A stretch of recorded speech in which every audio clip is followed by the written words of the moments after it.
Greetings, fellow investigators, and welcome to our video podcast, Into the Darkness, where my friends and I play the Call of Cthulhu role-playing game. I'm your host, Tom Rayleigh. We are about to begin a new Delta Green scenario, Operation Fulminate, the Sentinels of Twilight. It's included in the Delta Green Handler's Guide, and it was written by Dennis Detweiler. Our game master is Ford Fitch, and this will be the first time he has run a game for us. This is episode 1. But before we begin, a couple of weeks ago, we recorded a prologue. Let's take a look at that now. Agent Snook and Angler, come on in. Thank you. Reporting for duty. Yes, I am. Big location you got here. And the as the lady closes the door, he says, "I'm Agent Gregor, and this is Agent Judy." I'm sorry, Gregor and Judy? Yes. Judy. Okay. These are new names to us, obviously. Mm-hmm. New people, too. Good point. What Please can we see do? what's going on. Yeah. Yes. Have a seat. Thank you. I'm going to tell you up front, gentlemen, that this is, well,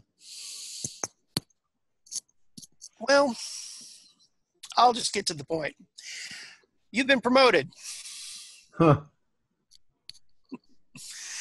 And everything that it does entail. I'm not sure I understand. Yes, well, I will enlighten. Both you come highly recommended by your previous handlers. For various, both on assignments that you have accomplished and on your own or together.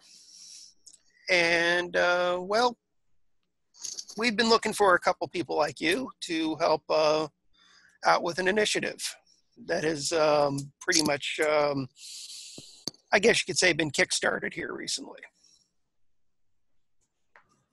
Yes. And, well, on the promotion, we are setting up a new cell block. And you guys are going to be assigned to cell double C. It's the double cell block, and I will explain everything to you here. Judy's off on the side, kind of looking like, she's really excited about this whole thing. Very pensively looking, smoking her cigarette. So is this a cell of 2, or are we just a seed? Yeah, you guys are actually going to be a seed for the new cell. We're going to be recruiting then. Yes, you will be recruiting.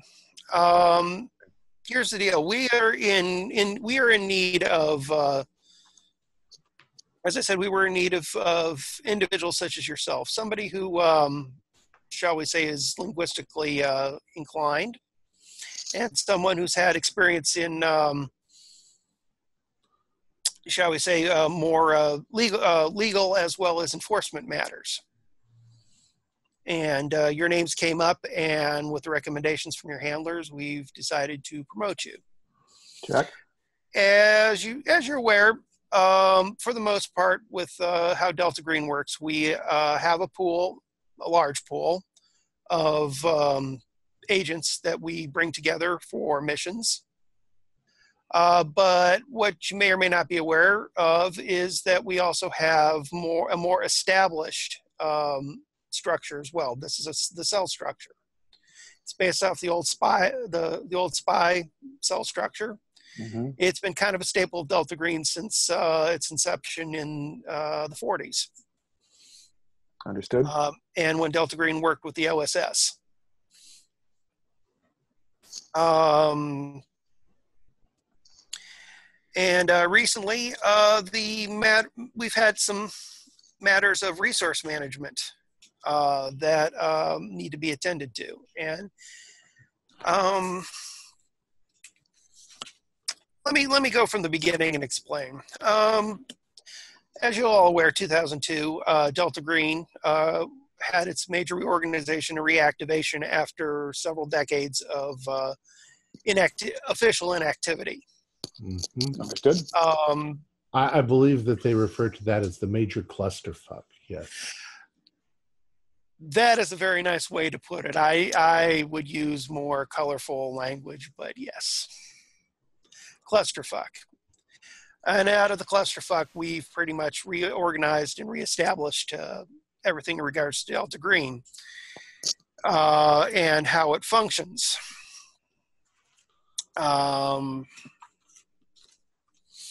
One of the big things of the reorganization was asset management. As I'm sure your handlers have told you before, that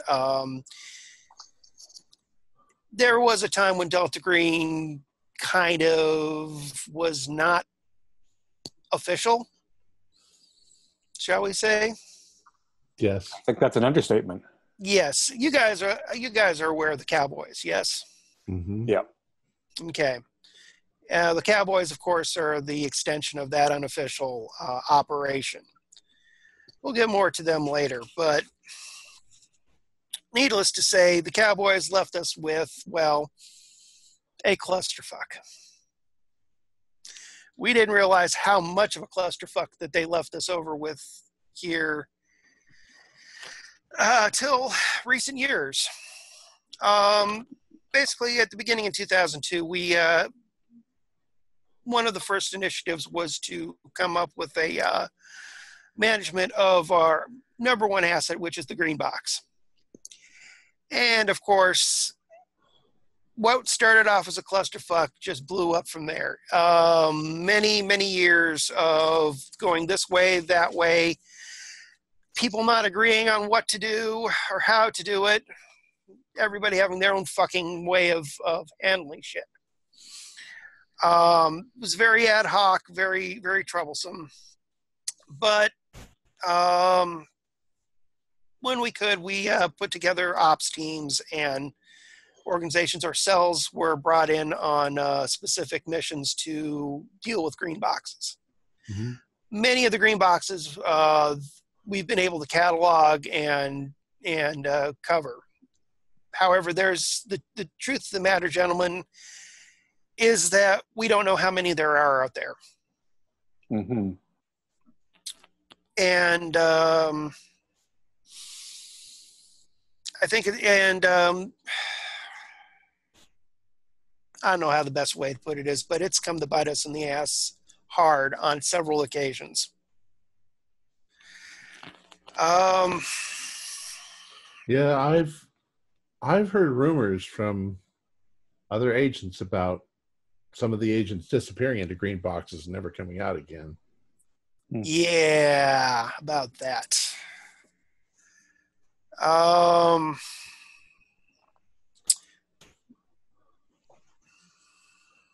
Obviously, there's some danger involved in green box. Yeah, well, let me just bluntly put it: the Cowboys didn't pay attention to things.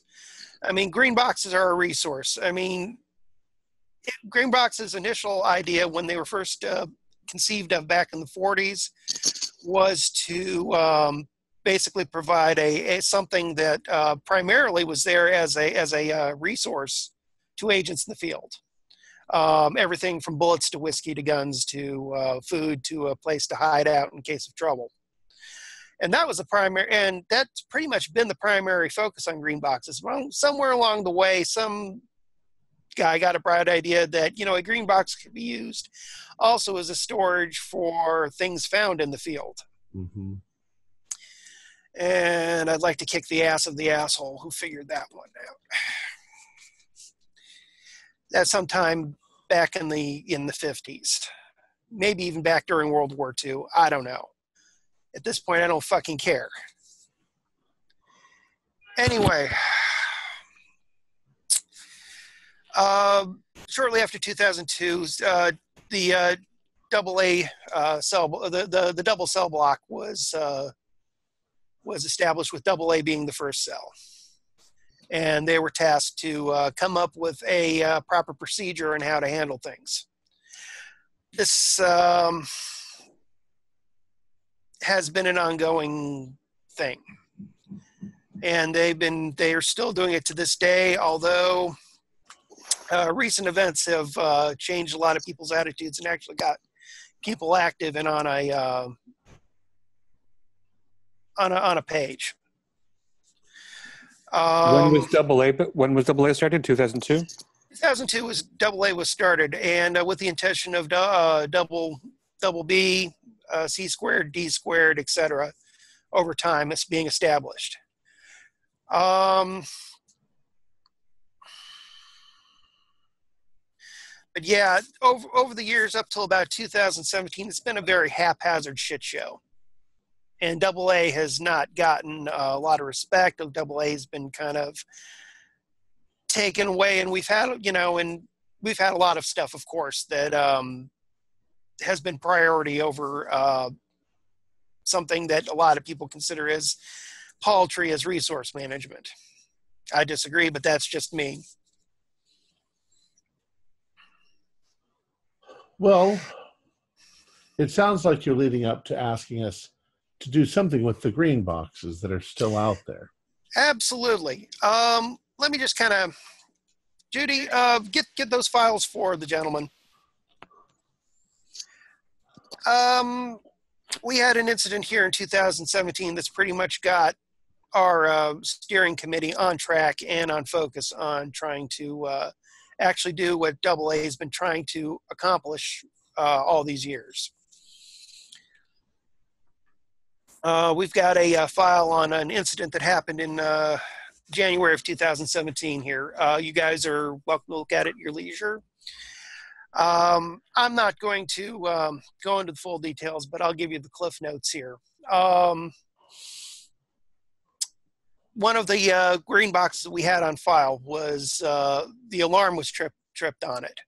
This green box was designated to be investigated anyway, but there was a storm, as you might recall from the papers, in the Midwest. You're talking about LaFontaine. You know about LaFontaine. Well, Great. I heard some things about it. Okay. Have you heard about LaFontaine there, Angler? No, it's all news to me. There was that big storm they had a couple of years ago where everything froze over. They had like 4 inches of ice. In the Midwest? The Midwest. Yeah, LaFontaine. Specifically in the boot of Missouri. Yeah. The weather there gets pretty bad in January, doesn't it? It does. It does. But this was something out of the ordinary. They had to send in National Guard and everything else to. Yeah. But it was a lot big. of people died. It was big and on the news and stuff there. But basically, apparently there was a green box there. I don't know all the details and stuff. I'm just going off the files myself. But there was a green box there. Something happened to the green box. There was an alarm tripped. Somehow we had... Was the alarm tripped before the meteorological event or after it? Or during the meteorological event. Okay. So we don't think the green box was causal here. What's that? We don't think the green box was causal here. No. No, not on this part of the situation. Thank you. During the meteorological event, the alarm came in. Now it happened to be lucky that we had access to the alarm system for that part of the country. We're finding new alarm systems and new algorithms all the time. Long story short, it was still kind of buried in the system, and it was thanks to one of our techs after the fact that we were informed about this. Long story short, a team was called in to check it out, catalog, make notes. If it was too much for them to handle, they'd call somebody else in. Kind of the typical shit show that AA cells been working with. Not what they want, but it's what they got. Team went in, and the long story short was some asshole from the cowboy era left something there, and it caused a hell of a lot of trouble. Really? Yes, we lost one agent in the process, and another was severely maimed, and other injuries potentially from what is described as an alien entity were incurred. And the cleanup on that afterwards was not fun. But let me get to the point, gentlemen, here. The green box. It was very poorly handled. It was very poorly done. And the situation there in LaFontaine pretty well cemented to our higher-ups that we need to be paying more attention to our green box and stuff. And the fact that if people are... excuse me. If people have been leaving stuff there, past agents, past stuff, it could be a potential for disaster, just like LaFontaine. Indeed. So you're looking for a new cell that is a cleanup crew in advance? More like cataloging and dealing with dealing with what is there, getting an idea of the threat rating and situation, and being able to report to the cell above them who will actually go in and do all the dirty work. Right. That seems like a logical procedure. That yes. Yeah. Find out what's there, but don't necessarily handle it yourself if you don't have to.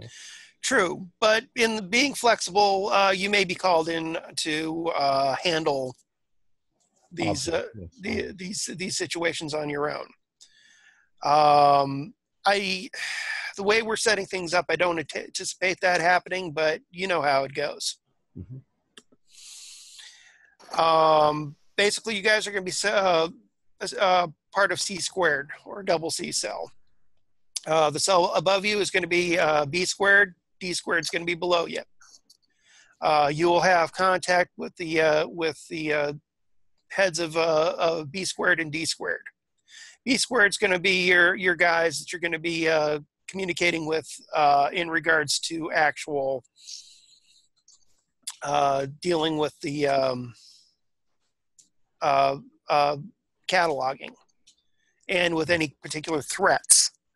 B squared, of course, reports to A squared, and A squared is your oversight. And then A squared. A squared? I am above A squared. Uh-huh. Let's just say I'm the guy. I'm one of the guys A squared goes to. And eventually through the track, your stuff comes to me. Understood. As I said, this works like a old spy cell scenario, if you are familiar with it. But your credentials set you up well. Agent Angler, you work with the ATF, and not only with dealing with law enforcement, but with things involving trade relations, trade stuff. Shall we say illicit trade, black market. Understood. And contraband especially. I've noticed in your notes that on a daily basis you work on a lot with the contraband section of the ATF. Right. And Agent Dunk, you've established yourself as a very competent person when it comes to languages and literary stuff.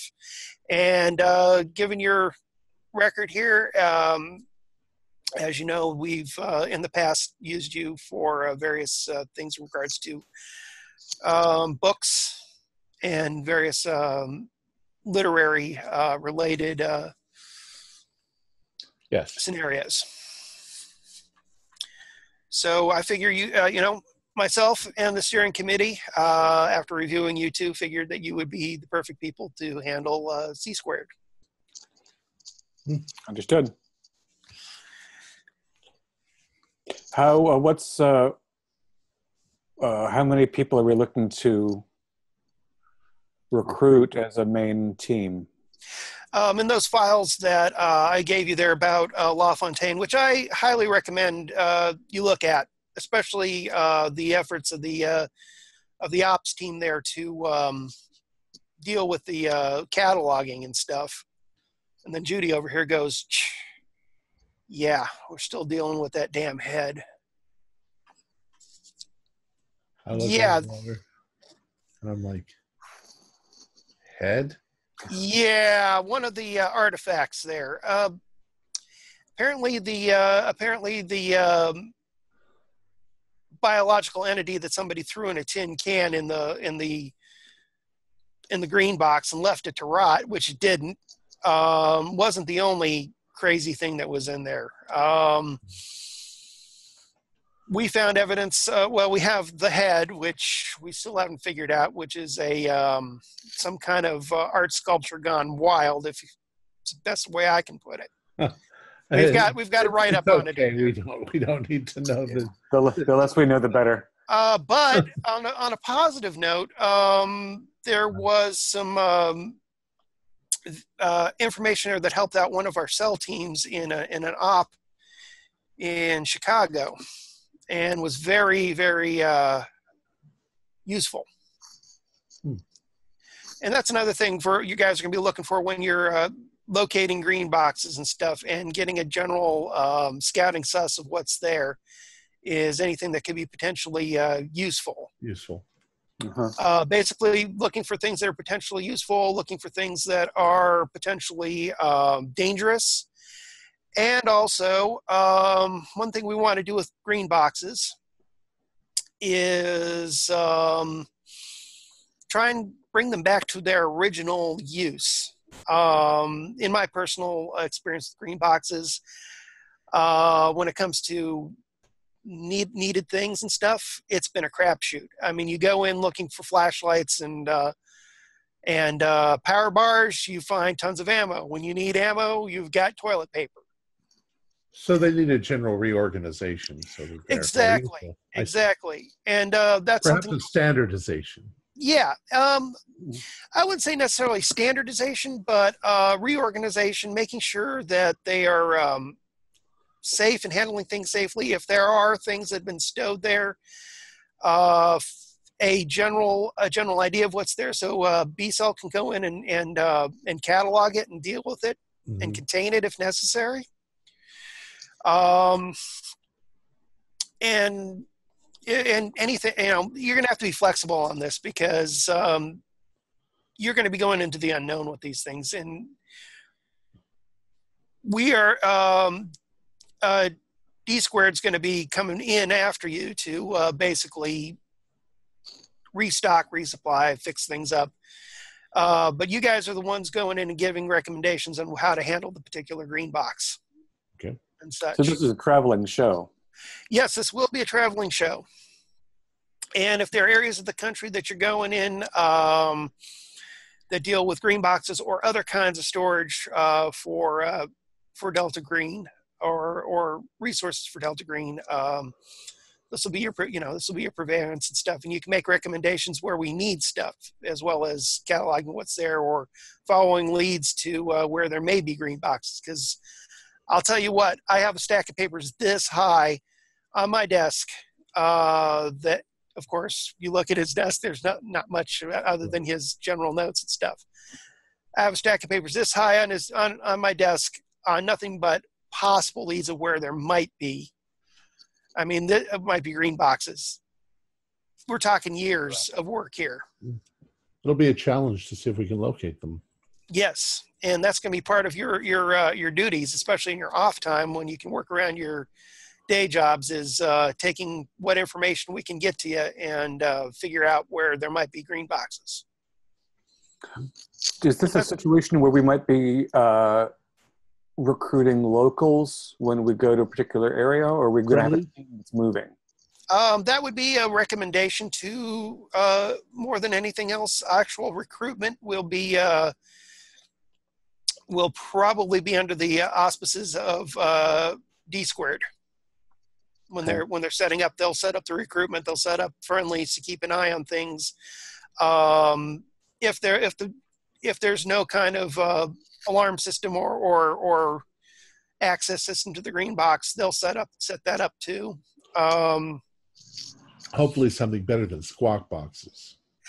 Yes, that's the idea. But I mean, we are working on a budget, so we may only have a squawk box there. If we can do better, we'll put it in. But like I said, nowadays our motion sensors are sensitive enough and inexpensive enough that they're. And that's the thing, is that most of these green boxes were put together everywhere from the 70s all the way up to the late 90s. And the technology we have today is far more advanced, and that's kind of one of the initiatives, is to bring it up to snuff as best as we can with what resources we have on hand. But do keep in mind, you may end up, I'm not going to lie, you may end up having to do some of B squared and D squared's work along the way. Well, I'm sure we're prepared for those kind of eventualities. As they are prepared to handle stuff from your job, and just in case of a situation or scenario. One more thing. Again, dealing with green boxes, there is a chance you may come in contact with the cowboys. Okay. Just be aware. The cowboys don't discriminate on whose green box is what. We may have a file on a green box, and that might be something that they're actually living out of. Right. Understood. Make notes. Try not to get into contact. What contact you have, get out of quick. Don't mess with them. If they're there, let A squared handle the cowboys. All right. Nothing says you can't leave a bottle of whiskey and some smokes, but and peace offerings and stuff. But if you know that the cowboys are involved there, just make notes and try to get out as discreetly as possible. Yeah, we'll try to avoid them. We don't want any problem with the cowboys. We're already working on trying to deal with them as necessary. Well, it presents itself as a challenge, because if they in fact detect our presence, they might not realize that we're also agents of Delta Green. And that's true. So whenever you're going into the scenario and the situation, it's expect that they may pop up when they're least expected. Yeah. And the whole idea is, we want to let them do their thing. And if they're getting out of hand, that's for someone else other than you guys to handle. Understood.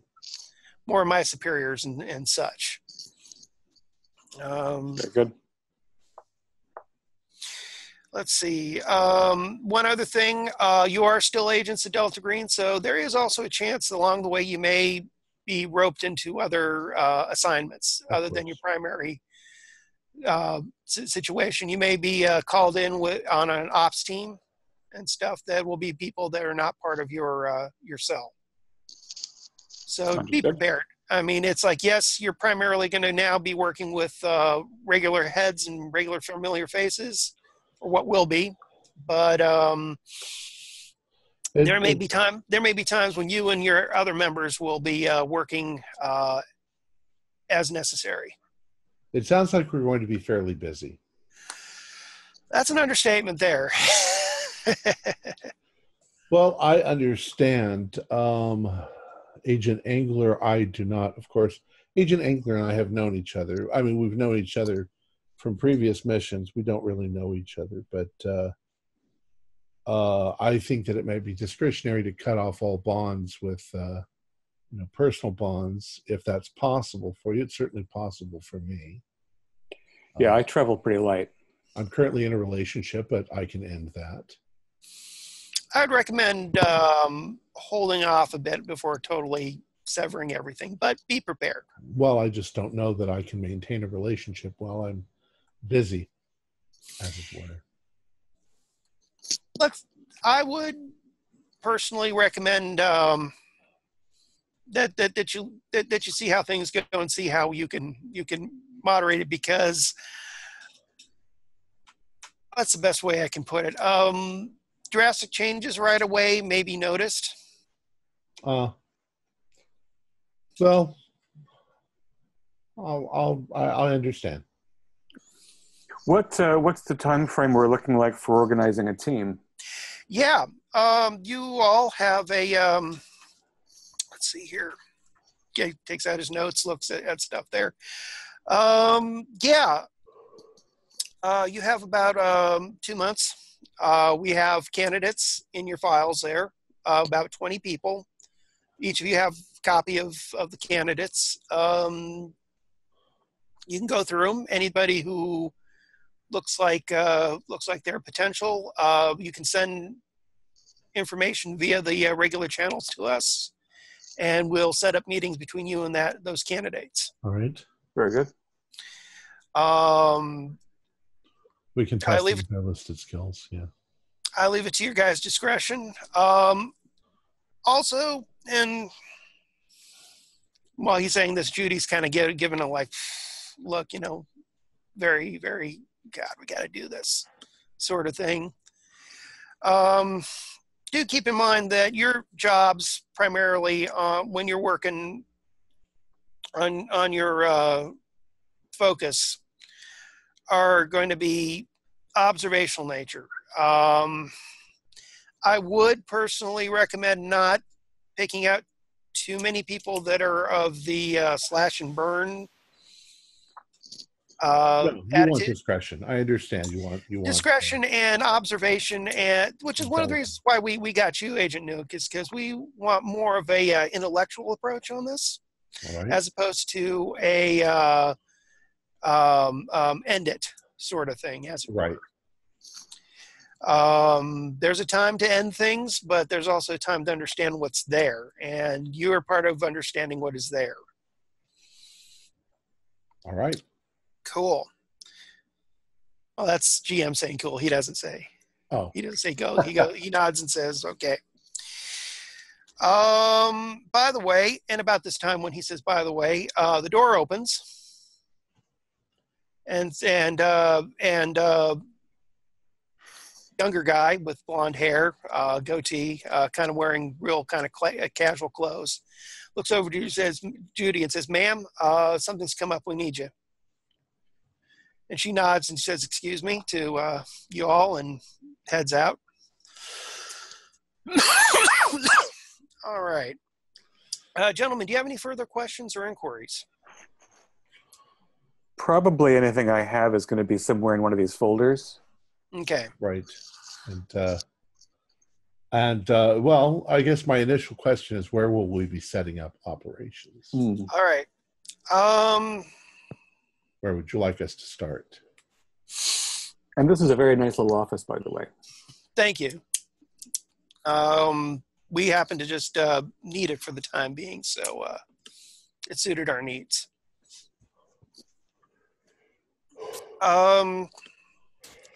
Yeah. Let's see. Where are you guys currently located in your day jobs? Well, we're in San Jose. I had to fly out from New York, or from Washington, D.C. Where am I? Okay. Yeah, I maintain an apartment in D.C., but I'm pretty mobile. Okay. I'll tell you what. Since you guys are on the eastern seaboard there, we will we'll set you up with a small office of your own in D.C. Okay. Very good. Won't be anything fancy, but it'll at least be a place where you all can gather and discuss things. And we'll also set you up with an alternative. And then if you gentlemen wish to, shall we say, be mobile as to your location, that'll be at your discretion. Of course. I would personally recommend it, but... Does D cell or D squared cell or B squared cell handle expense questions? You can send expense questions through the heads of B squared. B squared, okay. And that comes up to A squared and A squared to me and my fellows. Sure. B squared will help set you up with any kind of finances along the way for your actual job. If you guys get pulled for something else, that'd be the discretion of your handler. Understood. You're going to be operating largely without a handler and mostly through B cell. D cell is going to be coming to you for stuff on their end of things. So it kind of goes up the chain of command, as it were. Understood. So we'll yeah. Sorry. Go ahead. Did you say that they would set up an office for us, or do we have to look for it and find an office? The oversight committee will set up an office for you. But right. from that point on, you may... something preferably a little more discreet than a gigantic office block. Absolutely. This suits our needs for now. Let's just put it that way. But yes. But for you guys, yes, definitely. And like I said, if you guys wish to move on your own, I would highly recommend it, just to the safe side of things. Not that I anticipate there's any problem, but we live a revolving shit show. Let's face it. I'm just kind of partial to Art Deco architecture, so I'll see what I can do. All right. And just be kind of ready to move. Yeah, of course. And we may talk again, or one of my fellows will talk with you. Right. But myself and Judy are your old. I guess you could say your ultimate. I hesitate the word handlers. We're more of your oversight people. I understand. Yes. About this time, Judy comes in and with a bunch of files, and walks over to Gregor and whispers something to his ear. Kind of looks at her, going, "Oh, that's great." And I thought I was going to have a easy day. Gentlemen, we just had something come up. Oh? Yes. We have an incident report that just came in, and we don't have anybody else here at this time. And gentlemen, you're in an operation right now. Well, we came prepared for Night of the Opera.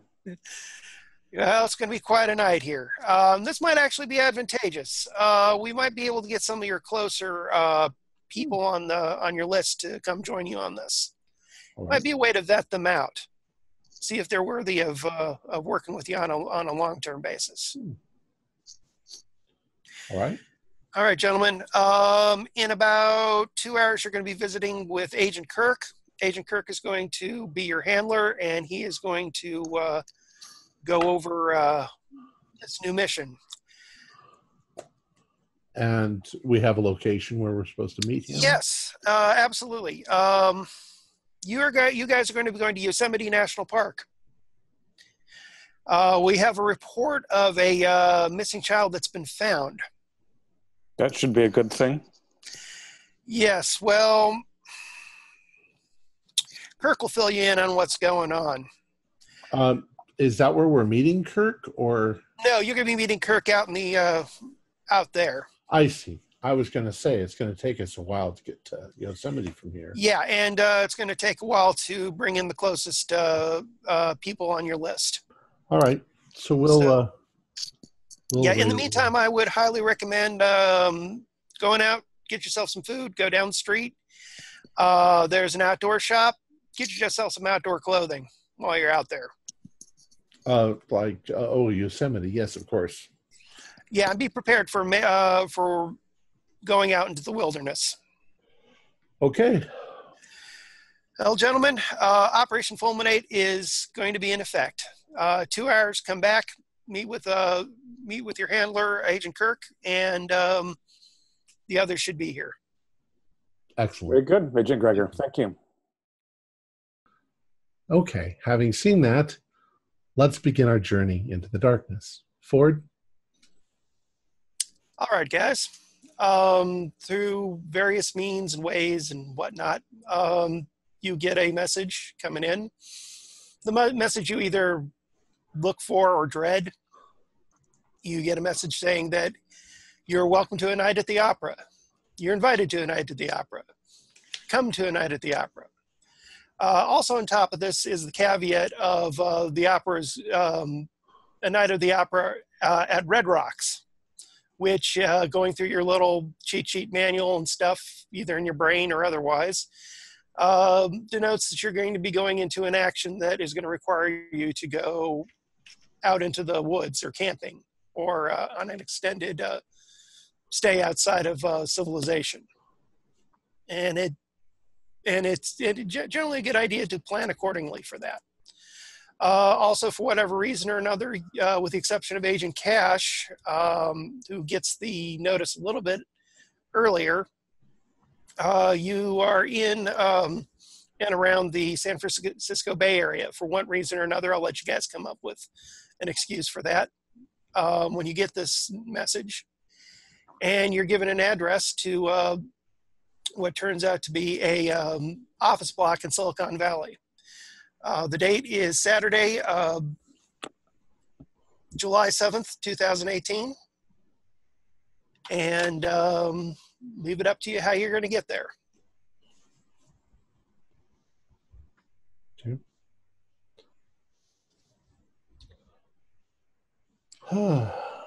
Do we see each other? I'm figuring Angler and Nook have come back from their spending spree and are back at the offices there. That's right. We had lunch together. Yes. And I pull up a little bit late in my 72 Black Barracuda as well. No problem. And as you guys go to the office block, it's your typical Silicon Valley office block built in the late 70s, early 80s. Black glass, one of thousands that dot the valley. You'd figure, back in the day it had .com startups in there and all kinds of stuff going, but it's a little bit on the kind of quiet side right now, even though there are malls and shopping areas nearby. Has signs out in front that rent this building for X amount. Guy there smiling, pointing to the text there. Typical stuff you'd see around. And to move things along, you find your way into the building and up onto one of the floors where you come across a opera production company, which, as you say your various passwords and codes, takes you to the back, which amazingly enough looks like a government operations center. And this is interesting because probably for the first time for many of you, you never quite expected Delta Green to have something like this. You'd expect this, something like the offices of the FBI or the CIA, but this is the first time you've encountered something like this. Various people going around, phones ringing, people typing away. It, just looks like the back room of another agency for the government. With a good little bit of looking, if you all want to do some search rolls and stuff, you're up to it. But otherwise, you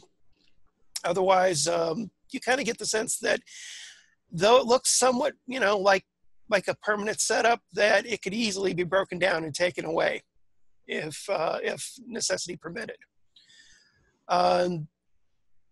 After going through the rows of cubicles and banks of computers and dodging a few people, you're taken to a conference room in the back where Nunk and Angler are sitting with a large gentleman who's looks of Polynesian or Maori descent. Buff guy, big, looks like he's an ex-Marine. And he identifies himself as Agent Kirk, and he's going to be your case officer for this mission. Gentlemen, please come in. I walk in silently and take a seat. Okay, and you can all describe who you are, what you look like in general, and then take it from there.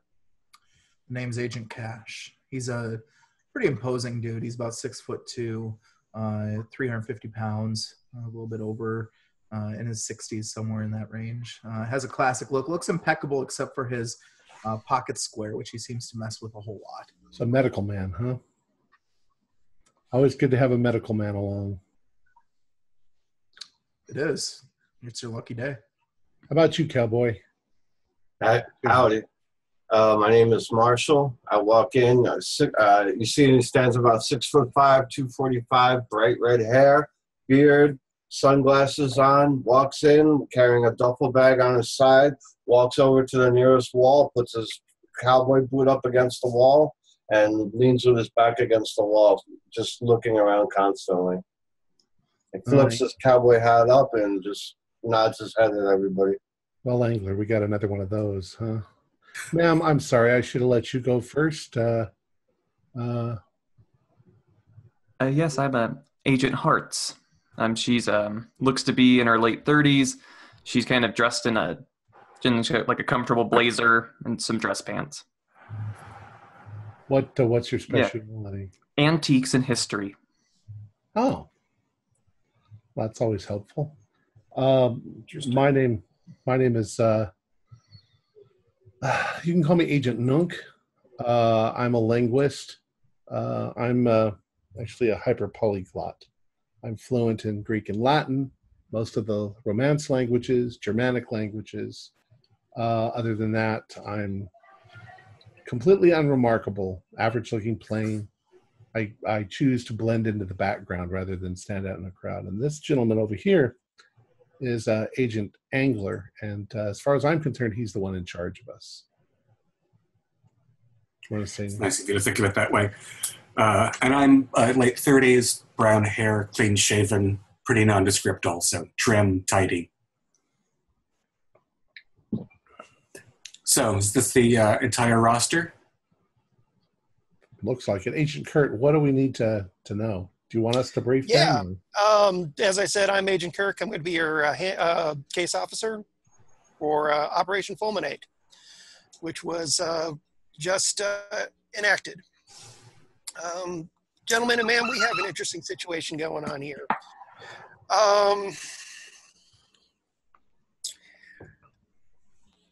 We're going camping, boys. And yes, ladies. you are going camping. You guys are going to be going to Yosemite National Park. In the Hetch Hetchy region of Yosemite National Park over by O'Shaughnessy Dam, Ranger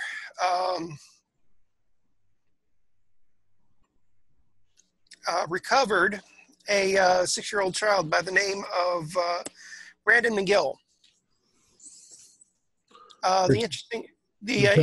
Was he alive? Yes. I'll explain here from what our sources have been given me here. Your mission is going to be to investigate this unexpected recovery of Brandon McGill. Yesterday on July the 6th, he was found wandering around the backpackers camp at the Rancheria Trailhead in the Hetch Hetchy area. Naked and dirty. The National Park Ranger who found him brought him in, checked him out, and had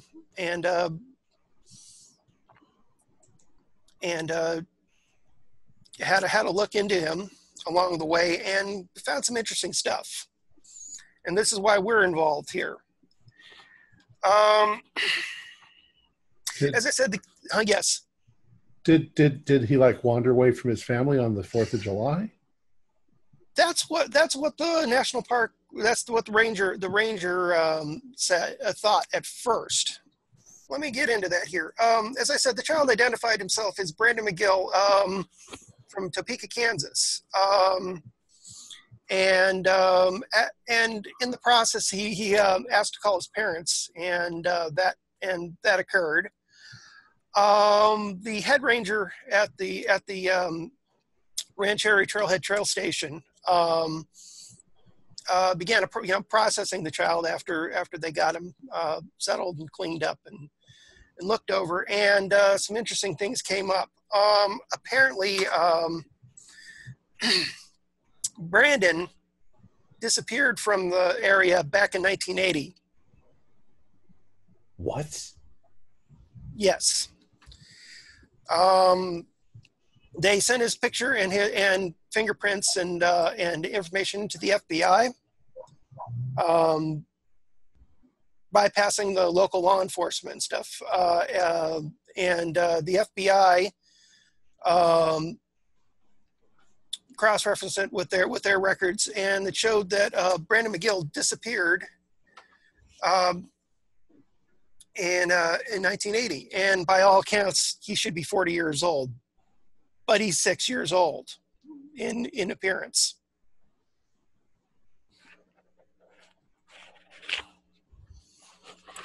Well, I think you got your math wrong there, but you're talking 38. Have a look. Have a look.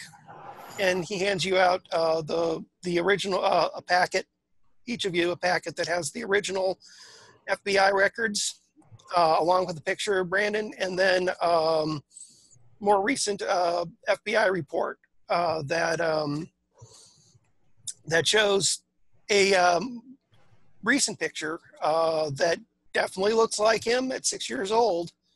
A little bit haggard and stuff, but it's definitely Brandon. And so the prints logically speaking, the prints match. Okay. You see, you notice a match in prints and match in facial features. So by all accounts, this is Brandon. Y'all got a medical record on this boy? Yes.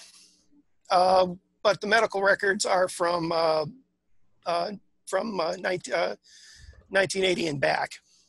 Hand you the medical records and stuff. Medical records don't show anything crazy other than he broke his arm while riding his bicycle. Fairly healthy kid, and no signs of trauma or abuse or anything. Just pretty much a typical 6-year-old kid. And now he showed up naked, but otherwise physically unharmed?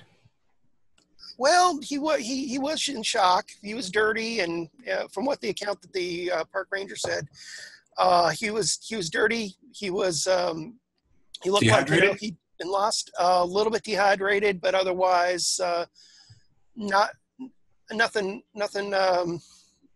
of the ordinary. The soles of his feet were okay?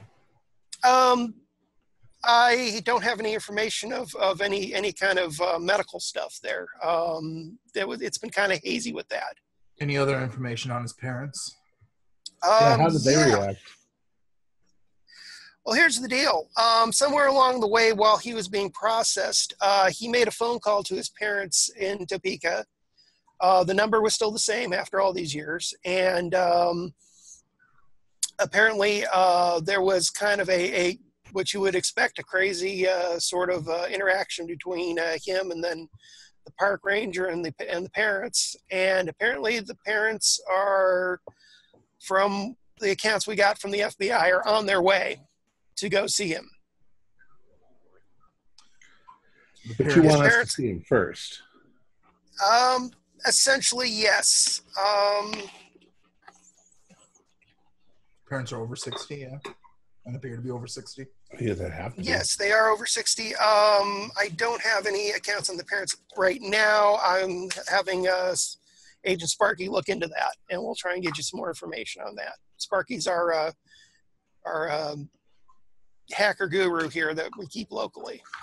So if we can verify that all of this information is true, then we're dealing with some sort of time displacement. Something like that. That's what you're going to be needing to look into. I got some more. Gentlemen, I apologize here. A lot of the stuff came last second. It's a mess. So if I'm kind of jumping back and forth here on what I got and I'm briefing you on here, please do forgive me on this. I don't tell you how to do your thing.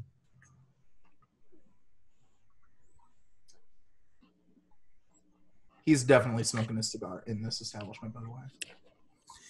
Nobody seems to care unless any of you guys mention anything about the cigar. Notice the only one smoking is the doctor. Doc, when you've seen some of the things that are out there, I can totally understand smoking. What are you talking about? Well, I don't see us all suddenly surprised that a child has shown up 38 years later and aged a day. Okay. Here we go. I got it. Yeah. Also with you. Sorry. No problem. Gentlemen, I got another bit of kind of more detailed information on Brandon's disappearance here.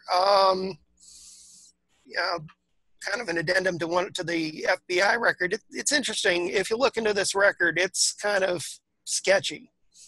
Well, it's hard to believe for civilians. Yes. The material from 1980 is sketchy? Yeah, just this whole thing seems very sketchy.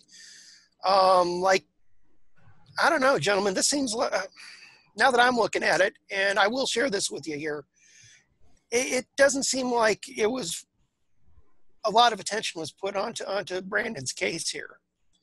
But I got a note here that says, let's see, Brandon F. McGill disappeared from the Hetch Hetchy area of Yosemite, apparently near a natural landmark called the Devil's Chair on June 22nd, 1980, while he was on vacation with his parents.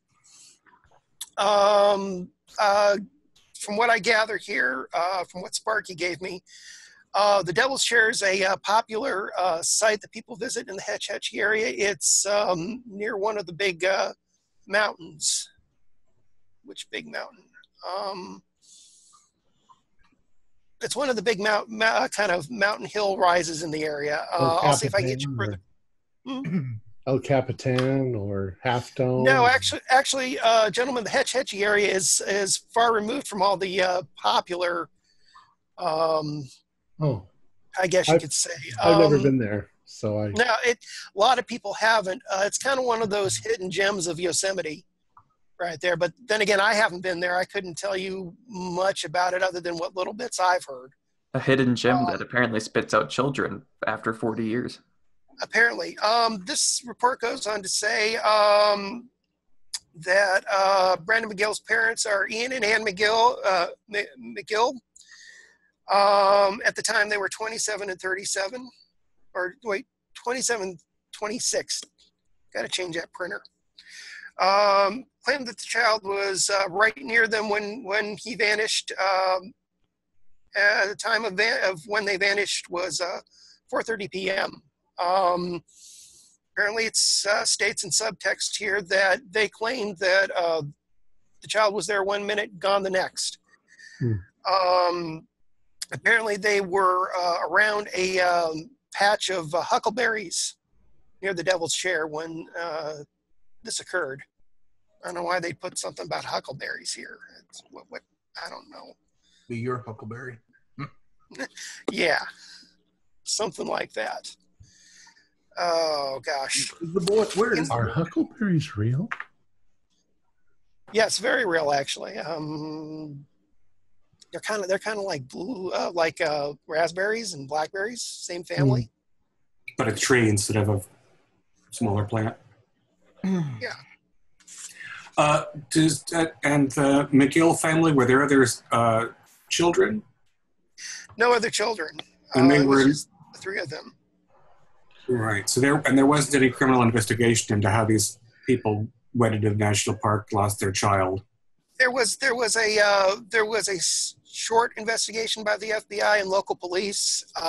Didn't yield anything. There was search and rescue efforts that occurred, but they didn't find anything.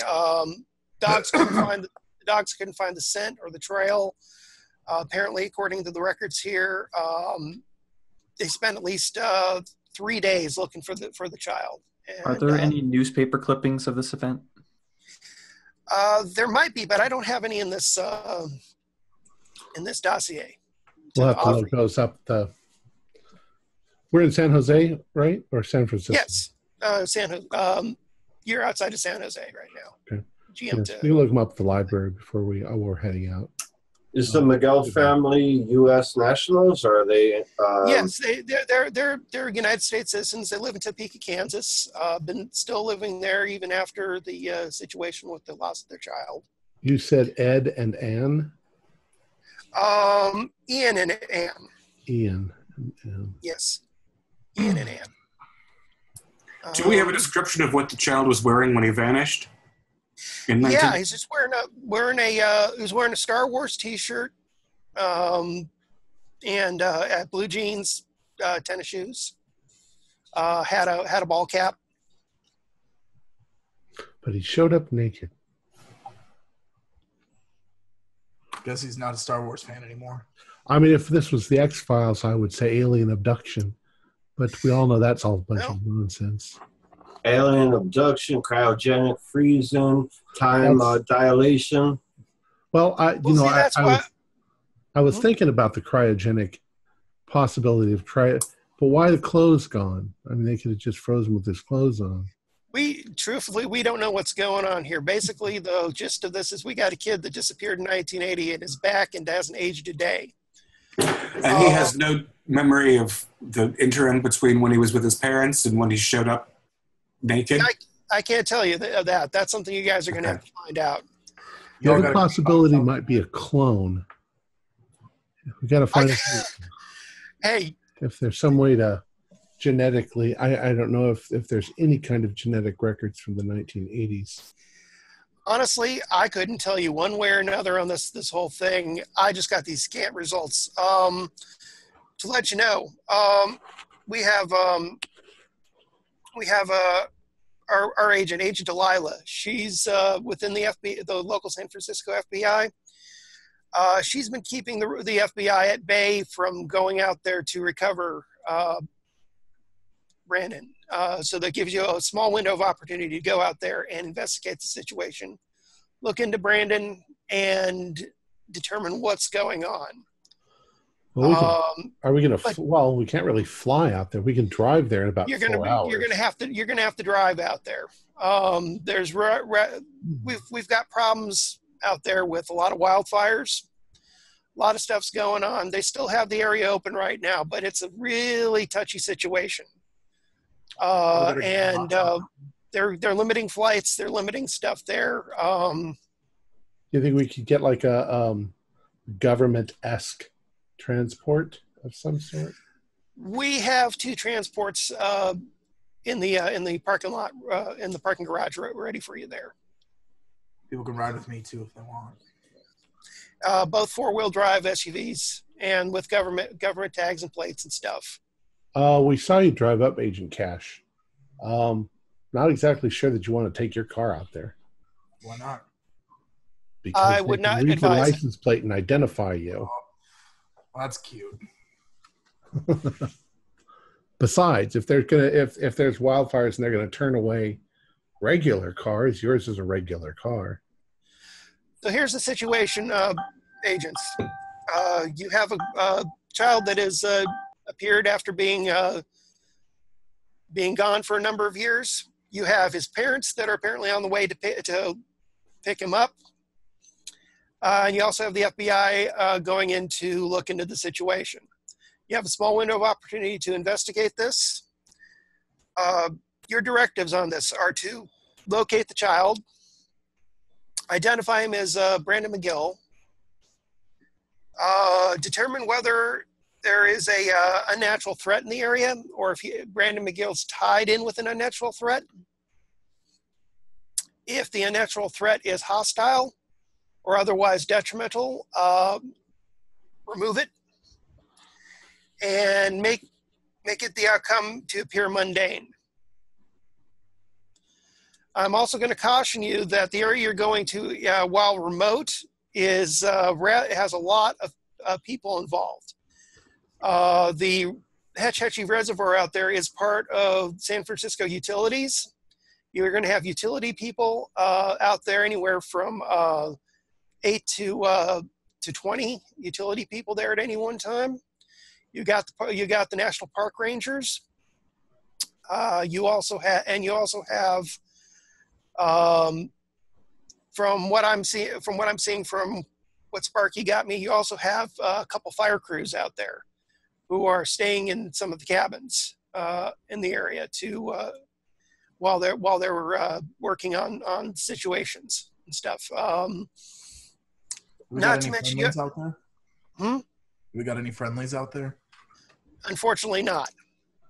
You also have an indeterminate number of tourists and backpackers that go out there. Apparently, the Hetch Hetchy Reservoir area is popular with hikers and day hikers, and with enthusiasts and with waterfall enthusiasts. Apparently, the area boasts a lot of waterfalls along the way. I'll give you a dossier about the area and some maps for you to reference. And GM to players, I've already emailed those to you. If you don't have them, let me know in the chat, and I will get them to you. Any other investigations since then out in that area that we should be aware of, or anything? Not really. Although if there have been, I couldn't tell you. I don't have in the dossier. That might be something you want to look into. Yeah, like I said, what I got here was last minute scanned and full of holes. That's why we're sending you out there. We need intel on this.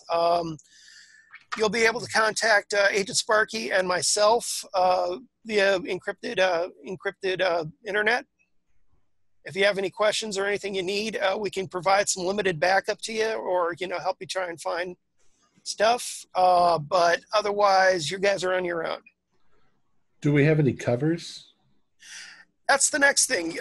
We're going to be sending you in under the cover of said FBI agents who are on the way. We have credentials and identification waiting for you. Been working on while we've been speaking. Use discretion here, guys.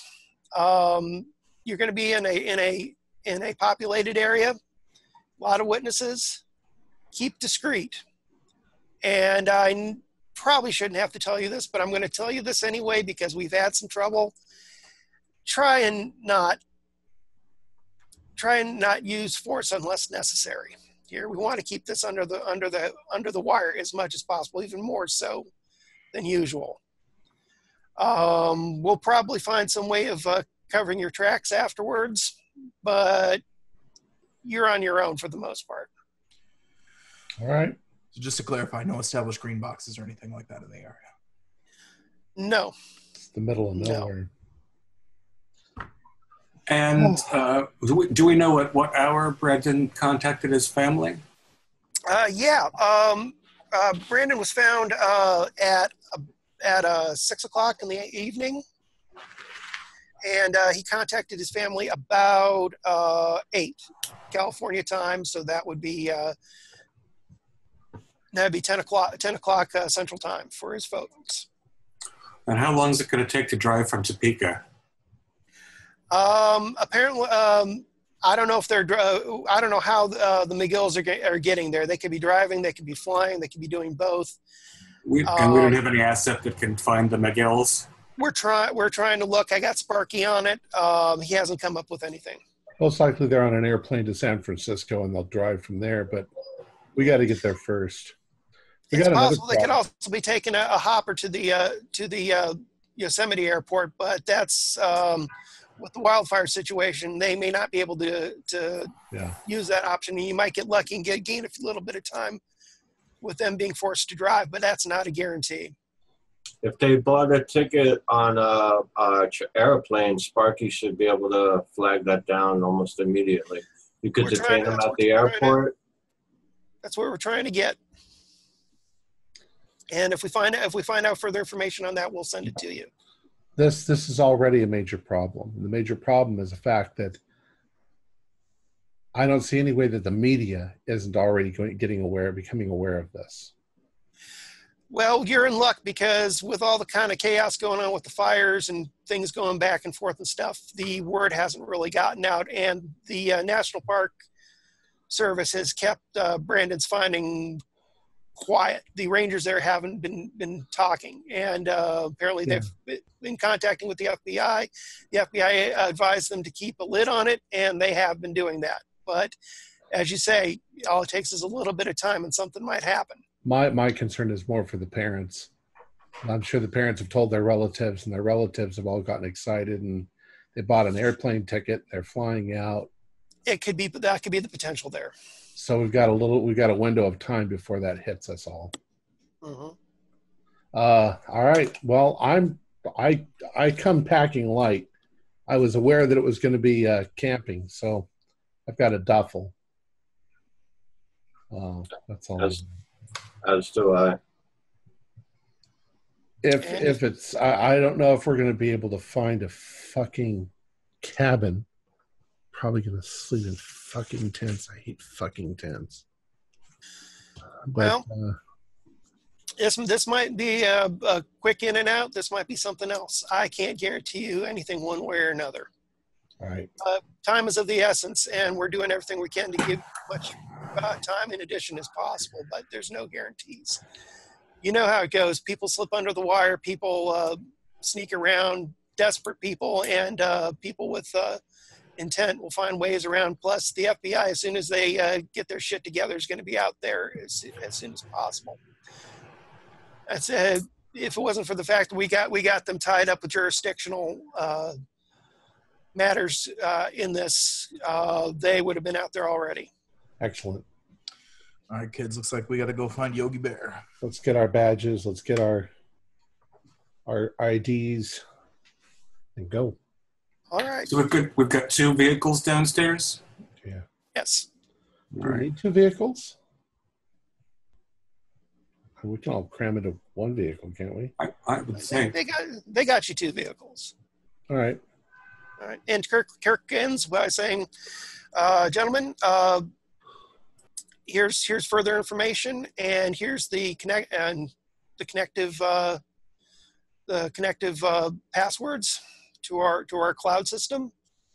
You can contact myself and Sparky via that, although I would highly recommend that you do that sparingly. It is secure, but the less talking we do amongst each other, the better. Are there any dead drops or anything like that in the area? We will inform you of that when necessary. Do we have burner phones and tactical devices to communicate within our group? Throat mics? Yes, we do. That'll be provided with you on your way out with your fake FBI IDs. And they are highly encrypted, right? As always. All right. Thank you. Mm-hmm. So it's SOP. All right. I'm ready. All right. Good luck, gentlemen, and Godspeed to you. Thank you. Also you. Mm-hmm. Thank you. So as we're leaving, I say, personally, I hope it's a clone. Maybe. Whatever the hell it is, we're going to send it back to hell where it belongs. Well, it might. I hope it's a hoax and it's their grandchild who just looks like his dad. But the fingerprints match exactly. That's what throws me. I thought the same thing. Yeah, you didn't consider that, though. How does a 6-year-old have fingerprints on file? 1980s, Ronald Reagan had all school-grade children fingerprinted, starting from kindergarten up until high school. Man, I remember that in my personal experience, getting fingerprinted because of that. You've impressed me, Agent Marshall. I didn't know that. I don't remember that. It was all a conspiracy to. We'll get into that later. Well, who's going with who? I'm not a heavy driver. Somebody. It's not much of a drive. I mean, it's a straight drive almost. Yeah, I'll take the wheel first. It's just when you get there, it's a lot of winding roads getting up into Yosemite. I prefer to keep my eyes open for ambushes and any other clues. Native Californians can be terrifying when they ambush you. Absolutely. I'll drive a car. All right.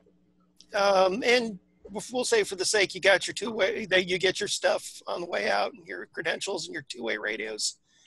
and you link them up, make sure everybody can talk with each other and stuff. And you got a 4-hour drive to Yosemite here, so you guys got time to plan and research and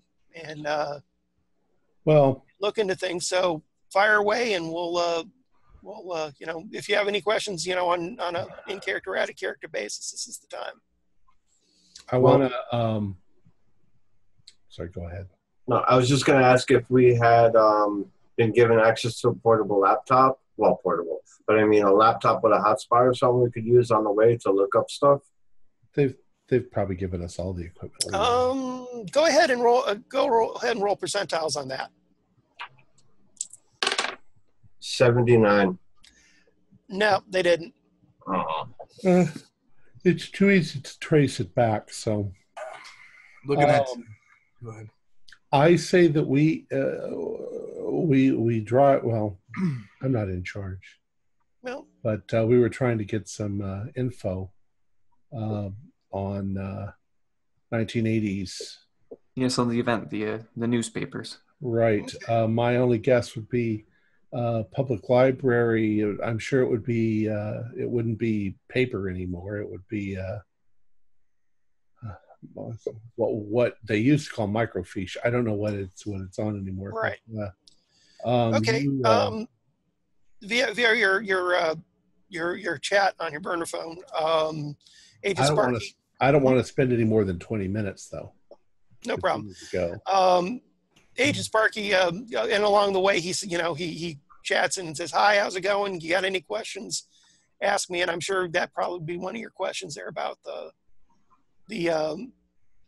newspaper articles. About 45 minutes into your journey, you get a bing on your messenger, and it's a copy of several articles over that period. And it basically gives the basic information. Brandon McGill was with his parents hiking in the Hetch Hetchy region of Yosemite, and on the hike he just up and disappeared completely. Parents turned their head 1 second, looked another second, he was gone. No trace at all. 3-day search and rescue in the whole area. Found nothing. Dogs couldn't even find a scent. In fact, one article says something along the lines that the dogs just didn't seem inclined, and that really kind of was a little bizarre anecdote there with the handler. The handler said he'd never seen anything like this, and stuff. Sounds like the stuff that they used to say about Sasquatch. Kind of. In a lot of ways, actually. If you want to do the correlations, I'll give it to you there. Actually, a lot of correlations with trying to use dogs that get Sasquatch there and stuff. It's but Sasquatch doesn't steal people. That's never been a thing with. Now, I have a question for Sparky. Yeah. Any within this Hitachi? What is it? Hitachi? Hetch Hetchy. Hetch Hetchy area of Yosemite. Thank you. Are there any Native American or indigenous people territory and or burial sites or holy lands or holy? It takes about 15 minutes after asking that question. Sparky gets back to you and says the region historically has had tribes there. Mostly living situations. No accounts of any burial sites and stuff. In later years, most of the tribes kind of shunned the region because it was considered more of an area for outcasts and for groups that were kind of on the fringes of Native American society. But that was getting kind of into close to the mid 1800s and stuff. Kind of before the War of 1812 and stuff, when and during the time of the Spanish colonial era, it was pretty much just another place for Native American habitation. They'd come through every so often. they was kind of there's some notes there in one of the papers that it was a gathering place for wild rice and for other grains and stuff for the Native Americans, but no burial sites, no religious areas of note. The only thing of note, of course, was that the whole area of the Sierra Nevadas and the Yosemite area in general was just kind of shunned near the last end of the life of the Native Americans there. And now it's a tourist trap. Now it's a tourist trap. Exactly. Do we have an etymology for hetch hetchy? Oh. Is it a Native American word for disappeared for 38 years? Probably an anglicized Indian word, probably. It's, hold on a second. I actually have that written down. I do apologize for not having it on hand, but that's a good question. Give me a second here. And I wonder if that would strike a chord with me because I do speak Lakota. No, it wouldn't. It wouldn't strike a chord with Lakota. You speak Lakota. I would like to talk to you some point. Excellent. And I say a couple of things on it. Did you have any family that were code talkers? Maybe not. I think that was mostly Navajo, but I'm not an expert. Yes, they were Navajo. Essentially, hetch hetchy is in reference to the wild grains that were in the area. Uh-huh. Stuff and Okay. wild grain plants. Was Brandon McGill declared dead at some point? Yes, actually, he was officially declared dead after the typical statute of limitations for the state of 7 California. years? Yeah, about 7 years, if I'm not mistaken. That No. Little kid getting lost in the woods was probably declared dead a week after. 6-year-old. There's there's bear. There's large cats. Mountain lions. There's wildcat. that's actually if you look back at the news clippings and stuff. One of the things that was thought was it was quite potentially a mountain lion that would have drug him off. That would explain why his parents didn't have a chance to hear anything. Yeah. Yeah. They usually grab the throat, don't they? Well, that's one MO of a mountain lion, but sometimes they've been known to be able to just grab someone and drag them far really fast. Are there any?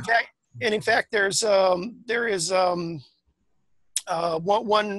account in the articles of one of the search and rescue people, firmly stating, yes, this has to be a mountain lion attack. It has all the earmarks of a mountain lion attack, even though when you really look into it, there's nothing really there to suggest one way or another.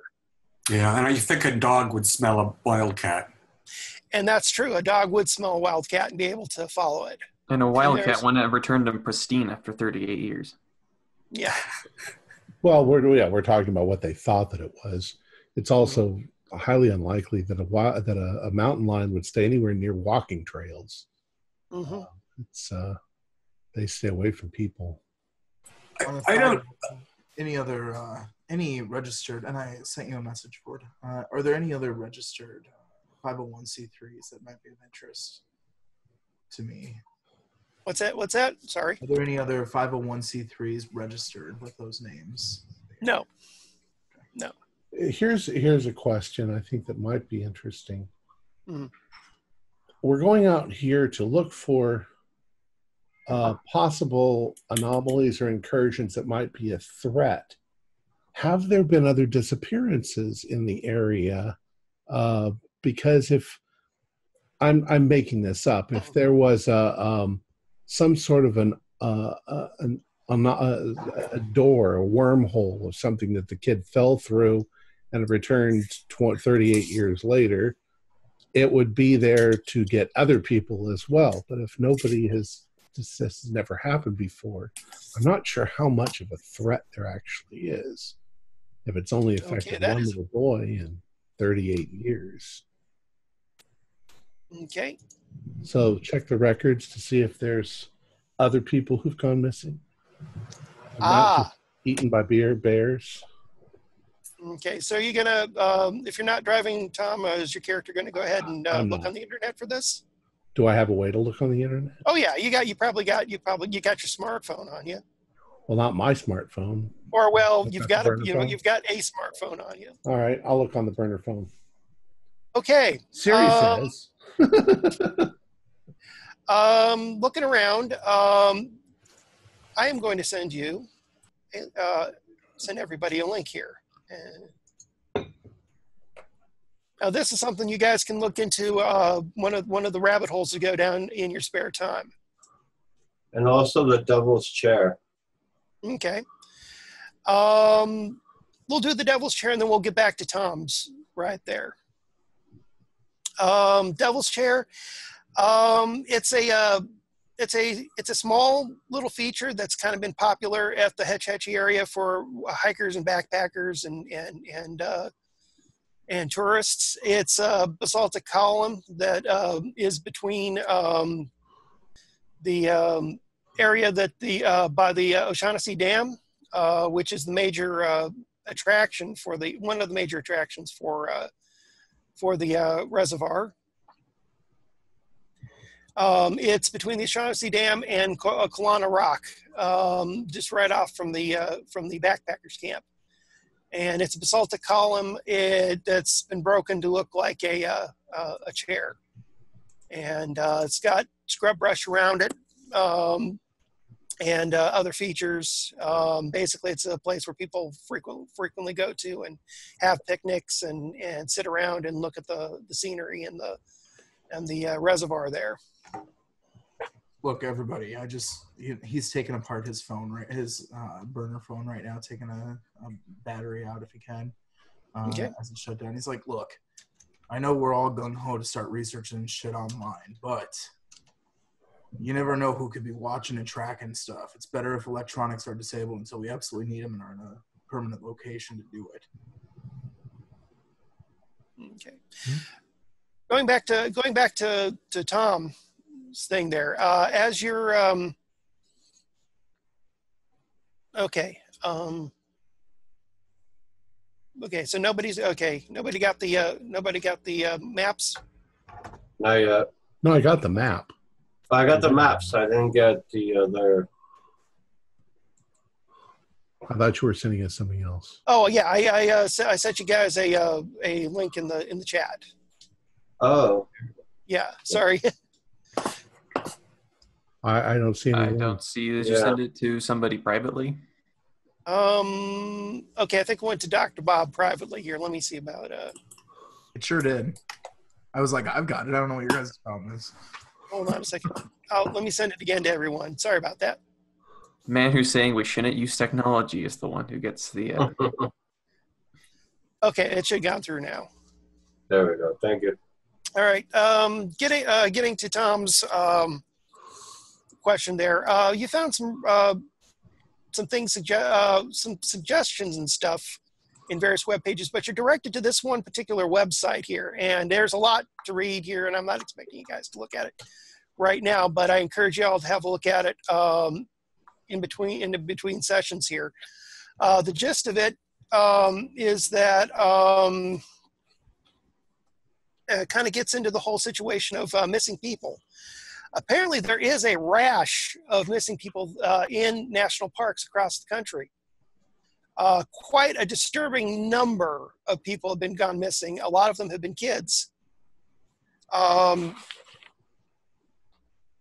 since the inception of the national park system, over 1,100 people have been reported missing inside the confines. And often the people and the children who go missing vanish without a trace. Same MO as Brandon's. People look away for a moment and they're gone. In fact, actually, before the areas were national parks, there were accounts of people gone missing. And same MO. And oddly enough, as you read the website and listen to the links by the guy who put up the website to various sources and stuff, a lot of it happens to be in areas that have huckleberries in there, as well as incidents of sudden weather are involved, either before, during, or after the situation. In fact, actually, that's one of the things that hampers a lot of search efforts, is that whenever any search efforts for missing children or people have come into play, bad storms come in, everything from, the worst rain and thunderstorms on record to snowstorms of epic proportions, to anything you can think of, and then some, in the way of bad weather. It's like always from these disappearances, bad weather follows. And correlating with the stuff Sparky sent you in the articles, there was a bad thunderstorm that cut the search for Brandon short. I wonder if that's why Agent Angler, that they brought up the LaFontaine incident. That's a potential corollary for certain. Because that was like one of the worst snowstorms in the history of the United States. Also, let's see, there was another, but let's see. But yeah, no, it's and as you're going through stuff, one thing that pops up that hits you hard in these national park disappearances. And this is like everybody who reads it just kind of goes smack to you right there. Yosemite National Park has the highest incidence of these strange disappearances, and Brandon. And the more you go looking at the website I sent you and everything else, Brandon is only one of many who've gone through the same MO, and 9 times out of 10 people are not found, and when they are found, especially the kids and stuff, there are a few kids that pop up maybe a day later, and they're usually and they're alive, but they're very disorientated. They're very out of it, kind of like how Brandon was. But 9 times out of 10, they're never found, or if they're found dead in some of the most remote areas, usually miles away from where they disappeared, and in areas where there's no way children of their age could even get up into those areas. And you say 1,100 in less than 100 years. That's accounted 1,100. There's actually reading more into it. There's more anecdotal reports, as well as new reports coming in all the time, and that number keeps rising. But there isn't a particular. Yosemite has a high number relatively, but it's not as though there are locales that are associated with this more precisely. You're thinking something along the lines of the Bermuda Triangle, but of the... Actually, if you wanted to think of a Bermuda Triangle scenario, it's Yosemite. Yosemite would be your middle of the Bermuda Triangle, although it's not unique. You have instances in national parks and stuff, even in national forests too. Looking further and deeply looking and cross-referencing on the internet, it happens with national forests and stuff, and that's just and that iceberg just barely being chipped on right there. So, but it seems national park areas are where a lot of these incidents are happening. Are you gentlemen familiar with ley lines at all? Oh, Jesus Christ. I know a bit about it. Obviously, it being Yosemite, there's probably some very clear intersections of ley lines in the area. So using one of your phones to take a look at it. My suggestion is that with the popularity of wilderness areas as they've grown over time, people forget their Thurber, that the wilderness may be a beautiful and spectacular place, but Mother Nature is a savage bitch who will eat you alive if you drop your guard for a minute. I don't find it that remarkable that people disappear in national parks. They go that way and break their leg on a rock and die, and nobody knows they're there for months. And don't age for 40 years. And what's that? And don't age for 40 years. Well, this is one incident that we know of. None of these other incidents have anything to do with that. They're just people getting lost in the woods. And they're usually city people getting lost in the woods who aren't familiar with what they should do in the woods. And there are a lot of waterways in large parks, and waterways will take a body very far, very fast. There are a lot of wild animals, too. A bear will eat a person if they've run across a dead body that just happens to be there. That's very true, but a lot of the information you're finding out is that these remote areas where these people are found, or these people who've disappeared, that when they're found dead, there are some that are found near waterways, but the overwhelming majority are in like areas that have no association with water at all, like high cliffs and rough areas and stuff that are nowhere in any way they could go downhill in or down into a watershed situation and stuff. There, it's almost as if somebody took them and deposited them just in a completely remote location that has nothing to do with water at all. Right now, I think the biggest mystery that we've got is the 44-year-old 6-year-old. And considering that from what you're reading here and stuff, any of the few kids or people that have come back from these strange experiences haven't been gone all these years, over 30 years and stuff. They've come back, a few days later, I think one or two, a couple months later, but nothing of this length. I think that what we're looking at here is either a hoax or something. Well, obviously it's either a hoax or something else. It's logical choices. But I'd be more inclined to think clone than I would be to think that it's the same little boy that disappeared 38 years ago. You guys agree?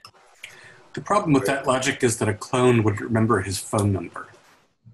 Well, clone might not remember anything at all. Right.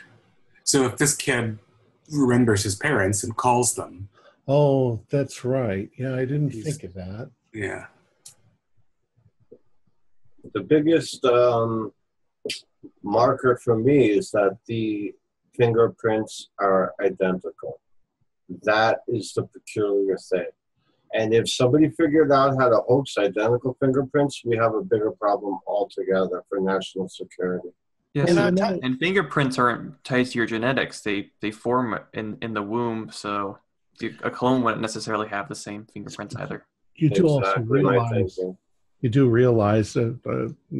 Dr. Agent Cash should probably know this forensically, that the concept that fingerprints are unique to a person, that's something that they made up in the 1800s. We don't know that that's true. There are a lot of similarities between people's fingerprints. You're muted. Doc, you're muted. What does Agent Arts think? It's been awfully quiet. Well, Agent Hearts, I think Agent Hearts, you're going to come into this really well when we get to this kid. Yes. And I don't know. I can't imagine it's a clone, unfortunately. I wish I could. I just agree with you, Agent Nuke. Well, we don't know that medical technology has gotten that far yet, but to clone a human being. But we are dealing with some pretty weird shit. I'm going along the thinking of some sort of time dilation or doorway, interdimensional doorway. That's even more remote a chance than we certainly can't manipulate time and space. We can't. Well, you're thinking some entity or alien. We don't know that those exist. Group or something like that. Some group might be involved in the process. There have been a small handful of anomalous situations where people who were plunged into extremely cold water were basically cryogenically frozen so that they didn't drown because they stopped breathing and they were brought out of the water after lengths of time that they couldn't have survived without drowning under normal circumstances. So there's a remote possibility. I don't know the geology of this reservoir, but there's a remote possibility that Brandon was just naturally frozen. It does explain the nakedness. There's been a number of incidents that I've read about where coal miners mining coal have broken into small pockets of rock and revealed frogs that were buried there, and that they revived after their little chambers were open. And yet, from considering their surroundings and the depth, they must have been buried 10 or 15,000 years ago, and yet they come back to life. So that oddly enough seems even closer to the possibility that some freak of nature, something caused him to get suspended in time, or what is the artificial suspension of some sort. But I still think it's 90% chance it's a hoax of some sort. When are we going to get there? This is the longest fucking drive ever. I'll just finish up with the anglers thing. When he looks into the area and stuff, the area doesn't seem conducive to his theory there of being frozen. No glaciers. Even in the wintertime, even though it's in part of the Sierra Nevadas, the area doesn't get as cold as much of the rest of Yosemite and such, and which again was one of the reasons why the area was chosen for the reservoir there. Which, if y'all want to, just to kind of give you an idea of the area you're going to here, you're going to the Hetch Hetchy Reservoir, which is inside of Yosemite National Park. It's kind of in a offside area. And it's unique because the reservoir was built in the early 1900s to become what was then and is now one of the main water sources for San Francisco.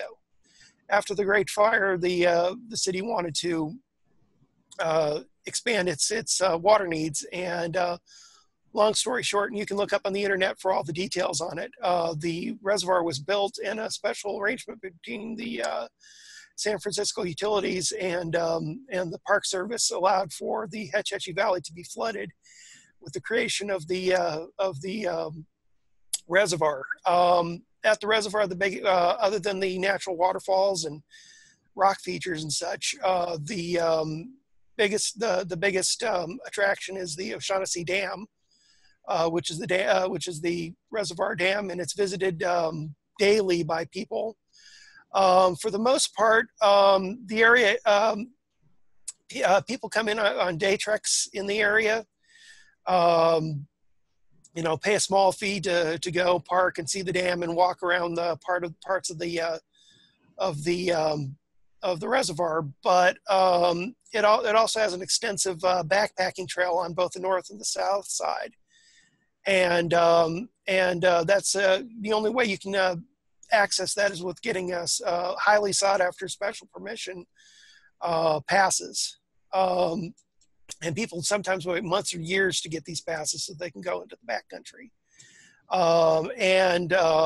That's what the backpackers camp is generally for. It's for these people who come in to do extended multi-day hikes and stuff as a place to stay or a place to gather to after being in the backcountry. A lot of beautiful stuff there. Again, you all can do internet searches on that, and it'll give you a fuller account of what's out there than Brandon is with rangers at the Rancheria Range Station? Yes, the Rancheria Ranger Station. we'll get to that here in just a little bit, but that's the main national park center that's there. It's a newer building set up over by the backpackers camp, basically to check in backpackers, check the passes for multi-day hikes and such, and as a headquarters for the National Park Service in the area. Water and power. And they have medical facilities there? Basic first aid and such. They do have a helipad there where if there's any incidents, people can be airlifted out. The helipad's primarily for water, the utilities department to use for maintenance on the dam, but it can also be used for search and rescue, fire crews, and for medical reasons as well. If you look at the map will give you an idea of everything that's there. If you have a question on certain areas of the map, I'll do what I can to answer it. Otherwise, I'll get you information on that. The utilities has their own little compound there and various support networks. Also in the area, some cabins that are usually rented out, but at this time, with the fires and stuff, usually they host search and rescue or fire crews.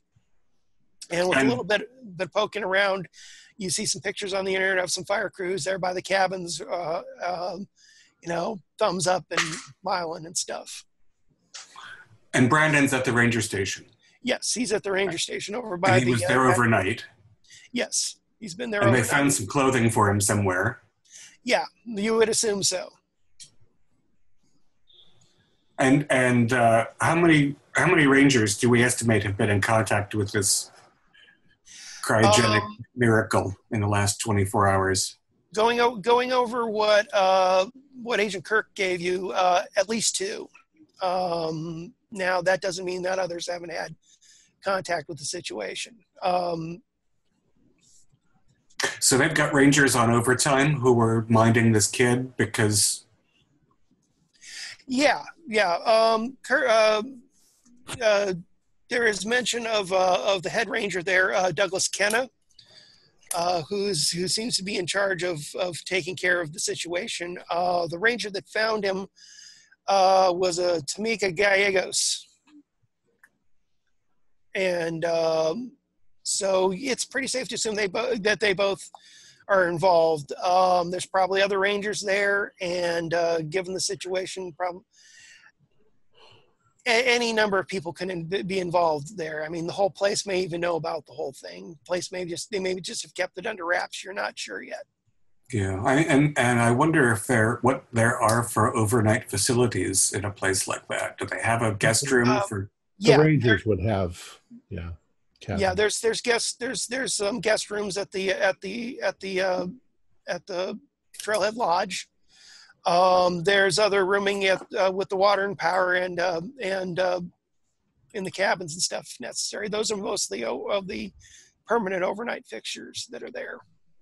Otherwise, there's the backpackers camp, but that's temporary for stuff going on. The Rangers really don't rough it out there when they got the lodge. Sparky, how are you doing on an ETA for when we will expect the FBI and the parents to show up? Sparky gets back to you. No word on the FBI, but I've tracked down the parents. They're in flight from Kansas at this time. They should be landing into San Francisco within an hour.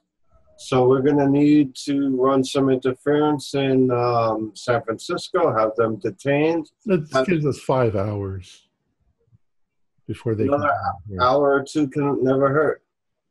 We'll see what we can do on our end. A simple random security check is all that's necessary. Well, I'm more concerned with the FBI agents.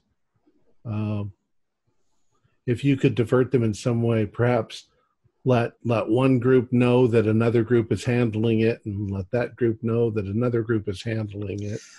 Apparently, that's already going on, says Sparky. Okay. Don't know when they're going to get their shit together, but it could be at any time. be careful out there. I got reports that the road may be blocked along the way due to the fires and fire crews coming in and out. Now, how bad are these fires? I mean, are they like state of emergency, or? The big fires are kind of far away from your area, but they're like little brush fires that have been popping up all over. The last major fire that was in the area was in 2016. Right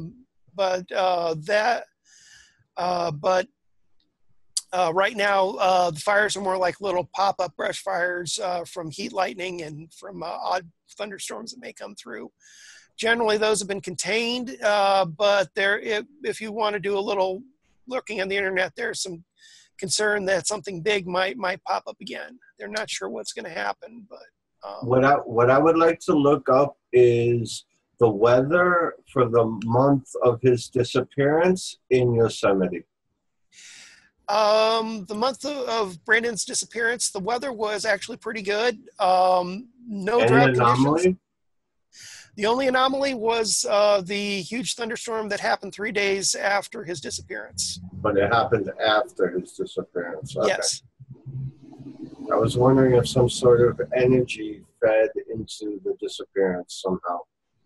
We don't know. Let's see. We should be getting there soon. Yeah. Let me switch over to my little guide here. I'm going to be looking at this. Okay. After a while,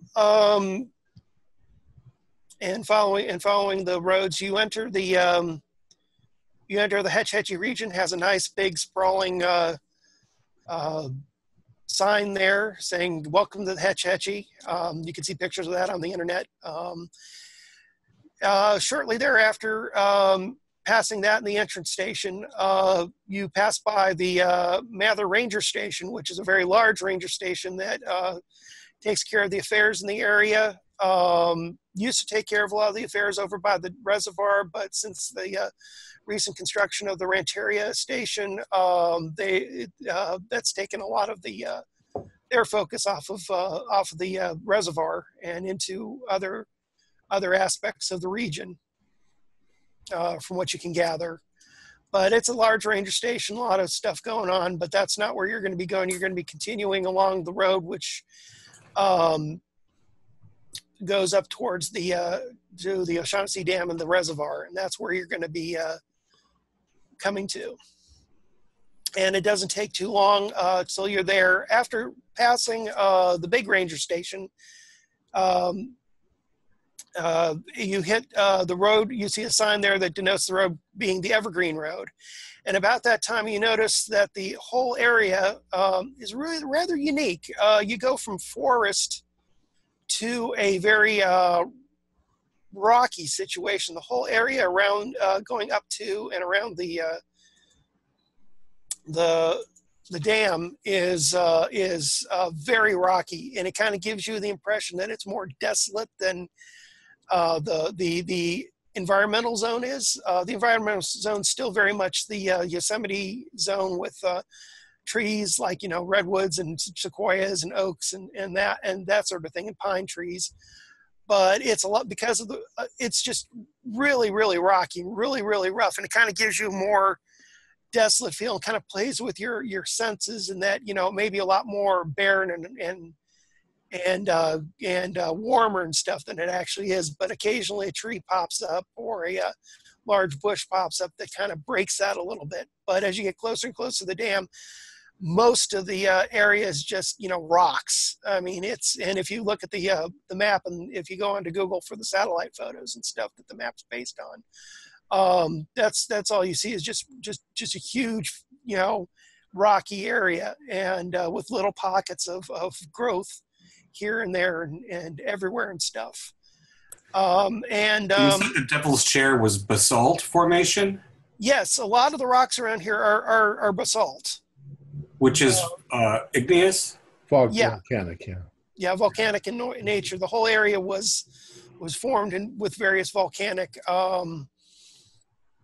actions back in the day. And also, if you do a little bit of looking on the net, and I'll give this to you here, they have found, not in the Hetch Hetchy area, but in the greater region, they have found lava tubes and other remnants of past volcanic activity. Lava tube reminds me of your toad theory, Nunk. Ha. Maybe. But as you're breaking out into the more rocky area around the reservoir, coming up to the reservoir, it's a pretty nice day, all things considered. Maybe a little bit too hot. But then again, you're in the middle of a drought in California right now, and conditions here are pretty stifling if you poke your head out the window and such. That's why there's so many wildfires at this time. Everything's dry. Yeah. And again, going back to weather anomalies, that's been a big thing here for the past few years, is that it's been really, really dry and out of game. I'm sure everybody's seen, what's been going on in California with drought conditions and lakes drying and stuff. And one thing you notice that the Hetch Hetchy Dam has stayed rather stable. It's been one of the very few lakes and the very few water containment areas in California that has not been augmented or kept up or otherwise has dropped a lot. And it's in itself kind of an anomaly, although some of the other surrounding lakes have maintained similar course, but compared to Southern California or around Los Angeles and stuff, the lakes up here have pretty well kept together. You get outside of the area you went through, getting to Yosemite. The lakes out there, little bit of reading up, have been artificially maintained so that the system doesn't collapse. Sometimes the water comes from the Hetch Hetchy system. Sometimes it's pumped in from other locations. But it does strike you that this is a very valuable spot in that that it's still maintaining its despite the fact that it is being pretty much drank dry literally from San Francisco. It's still maintaining its integrity, even if just barely. And that's an anomaly in itself out of most of the lakes and water sources in California at this time. Which makes containing any anomalous condition here more important. Quite probably. But moving along, the Evergreen Road takes you to a turnoff, which puts you right at the Rancheria Trailhead Station, and the Backpackers Camp, which is at the foot of a hill, kind of a notable hill. It's not a huge hill, but it's rather notable, as you can see on the map. There's a winding road that goes to the top where you would where from your investigations, where you would assume the helipad's located. Basically, it's a cleared out area of dirt. You can see bits of trails going in and out of the scant trees and rocks that are in not so scant rocks that are in the area, even from where you're at.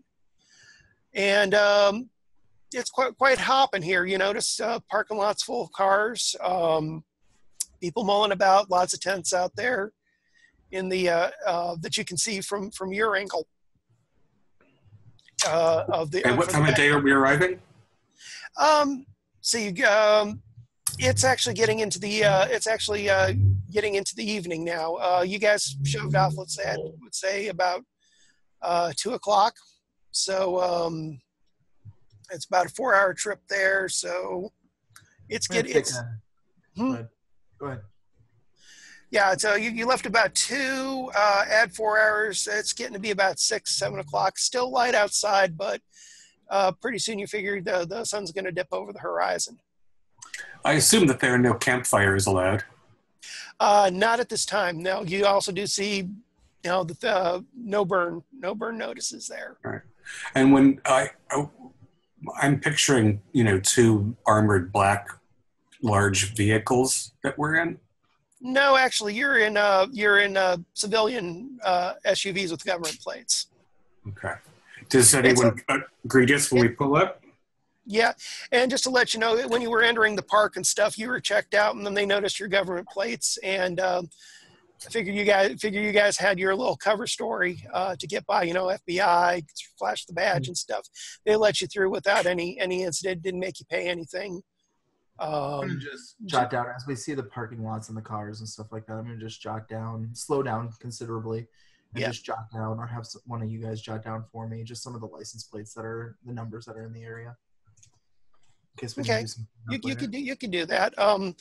It'll take you time to get through the entire parking lot, but just kind of starting to take numbers and stuff. Mostly California plates. There are a few plates from Oregon, Nevada, Arizona. One set of plates from Arkansas, from what you could see. No Kansas yet. No Kansas plates, no. You don't see anything that denotes it that could be Brandon's parents. So, we want to speak immediately to Rangers Kenna and Gallenos, right? Yes, Ranger Douglas Kenna is the head ranger there at the Rancheria Trailhead Station, and Tamika Gallegos is the ranger that found Brandon. Right. So again, go ahead. Sorry. Sunset begins at 8 p.m. We will be totally dark by 8:36 p.m. tonight. Well, we're also in the mountains, so it'll get dark quicker just because the shadows. Yeah, well, it'll where you're at, since it's a very open area and it's kind of exposed, and you got kind of like in a kind of the open end of the hill area, you'll have a little bit more daylight than usual, but not by much. I bet we could read large print by the Milky Way up here. There's going to be no light pollution to speak of. Yeah, the only light, right. the only potential light pollution would be from the cabins, the utilities area, and maybe some small lights at the ranger station, but they'd be turning those off, about 10 o'clock or so. So, gentlemen and Agent Hartz, my first thought is that we should present our credentials and ask to speak to the two relevant agents. Anybody want to do anything else?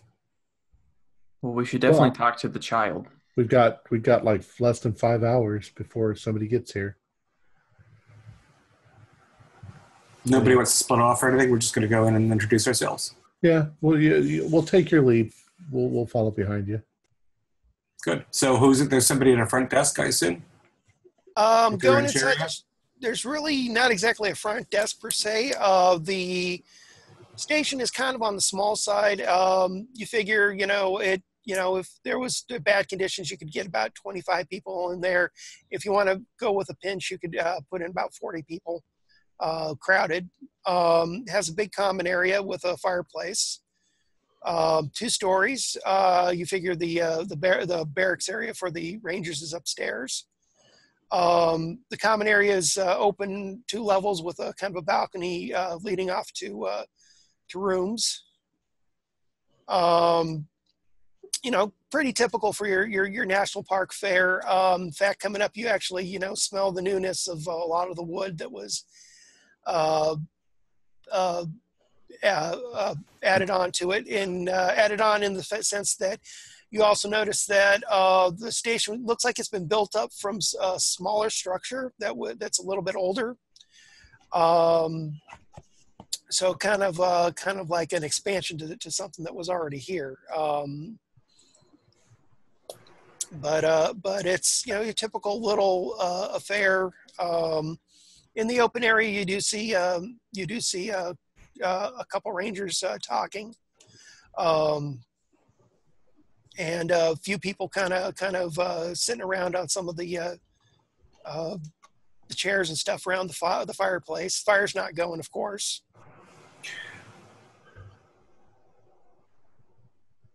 There are civilians as well as Rangers here? Yeah, they're about 4 civilians sitting around the fireplace area talking. Looks like a small group of people. By judging by how they're dressed, there you figure they're backpackers and such. So I want to have a quiet word with the ranger immediately. Okay, well, the two rangers look up at you, and you're, the entourage of you five. And how are you all dressed at this time? We're dressed like FBI agents. Dressed like I look right now. Okay. Like FBI agents so who expect to be camping. No, but FBI agents. Well.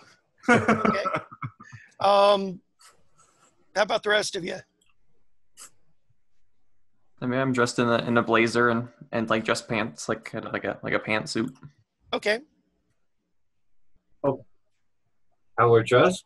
Yeah. Your typical Western fare? Yeah, jeans, this actual shirt, the cowboy hat, glasses. No problem. They kind of like blink, looking at the unusual eclectic gaggle that's come in, and the one young ranger says, "Hi there. How can I help y'all?" And the other one, who's a young female, looks to be in her mid-20s, kind of eyeing you all up and down and stuff, trying to make sense of. I very awkwardly eye her back. Not in a seductive way, but in a really creepy, like, quit looking at me kind of way. Okay. They don't have bad names on them. Oh no! Do you guys have your credentials showing? Are you talking about the civilians, the forest, the rangers? Hmm? Do the rangers? Yeah, have I'm wondering nameplates? if the rangers have their names on. Yeah. The one gentleman that's excuse me. The one gentleman that says, "Hi, how can I help you?" Has a plate that says Nicholson on it, and the young lady there has a plate that says Bloomberg. Okay. So the gentleman addressed us first, and I'm going to sort of put my back between the civilians around the fireplace and that ranger. Yeah. And say, indicate that we need to speak to Ranger Canna, and I'll sort of, marginally indicate my credentials. Oh, wow. Hey, yeah, we didn't expect you guys to get here that quickly. Sure. Yeah, just give me a second. I'll go find him. Thank you kindly. Goes off. How is she or he going off away? Just by themselves walking away? Yeah, actually, he actually goes up the stairs nearby to the up the stairs to the second level. I'm actually gonna follow. Okay, well, as you follow up the stairs, he doesn't seem to be paying attention to you. But you see him go up and go into a nearby room, opening the door and closing it. I'm just going to listen through the door. Okay, so you're going to go up to the door? You're damn right I am. Okay. Go ahead and make a... and as I'm heading on my way up, I'm going to kind of just gesture a little bit with my head to kind of watch my back, a little bit to Angler. Okay. No problem. You see the doctor go up the stairs. Well, the other ranger watched you go up the stairs. No, I know, but I'm heading up the stairs, and we should probably always have each other's back, no matter what. Yep. Go ahead and do a search roll. Mm-hmm. I rolled a 7. Okay, no problem. You can extreme success. Okay, no problem. You can hear. You can pick up what's in the other room. You hear sounds of what sound like a video game system being played, kind of very faintly in the background. And you hear Ranger Nicholson say, "Hey Doug, I think the FBI's here. They want to see you." And he says, "Wow, okay, whoa, hey, yeah, they can. Good, they're here. Let's go." And when you they open hear up the door, I'm just standing there with my arms crossed. And I start okay. walking. You know, they kind of have wow, whoa. Yeah, you see another man about he's in his early 40s, late 30s maybe, with a stretch. Jumps, wearing ranger uniform, has a plate that says Kenna on it, and he's whoa, who are you? What are you doing up here? I just shake my head and walk back down the stairs. Sorry to interrupt Mario. Who? I can just imagine. Charles, who is that? I think that's one of the guys who's at the FBI. What? I imagine the four of us watching them all walk up the stairs, one after the other, and then over a wooden railing, seeing Cash outside of the door, and the people at the fireplace looking up, and sort of, looking over at Monk and. Okay, well, after that little bit, both Rangers come down, and y'all notice the new Ranger with Kenna on his nameplate, and he's kind of eyeing the situation. His eyes dart between your party and the doctor there, and he kind of slowly walks over and says, "Hi, yeah. Hello. Ranger. Hi. Kenna, is it? Yes. Are you?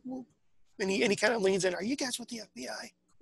Yes, and we would like to keep our presence here as discreet as possible. Right. Right. I'm eager to meet the young fella. Let me get these people out of the that would be most appreciated. To talk about it. And you notice Kenna move over to the group of people around the campfire and says, "Hey," to one of the guys there, kind of a hipster-looking guy. He's like, "Hey, Bruce. Hey, Doug. Hey, I got some people who are coming in here for official business. Can we do you mind if you give us a little bit of privacy here?" He says, "Hey, no problem, Doug. Yeah, we can take it out. We can take it outside." And they all get up and head on out, and without too much trouble. And then after a bit, they're gone. The door's closed. Gentlemen, ma'am, please sit down. Can I get you anything? Something to drink? Coffee, black. Thank you. No problem. Hey, Charles, go ahead and get some coffee and some waters. Soda. Anybody want soda? No, I'm fine. Okay, get some bottled water and some coffee, and give us a little bit of time here. Hey, sure thing, boss. And he walks off. We appreciate your hospitality, Ranger Kenna. Hey, no problem. Have a seat, please. Have a seat. Wow. We weren't expecting you guys to be until tomorrow morning. That's the message I got. And we've been doing everything we can to keep this under wraps and stuff, so that it doesn't become an issue. That's most appreciated. Yes. Is the juvenile awake now? Yeah. He's up in one of the barracks rooms there. Got him on the old Xbox there. Excuse me, is he by himself at this moment? Yeah, he is at this moment. No, somebody should be with him at all times. He's playing video games upstairs. Okay. I wonder what he makes of an Xbox. That's most. Yeah, that's interesting. He's taken to it rather well, I'd say. Considering that he's been kind of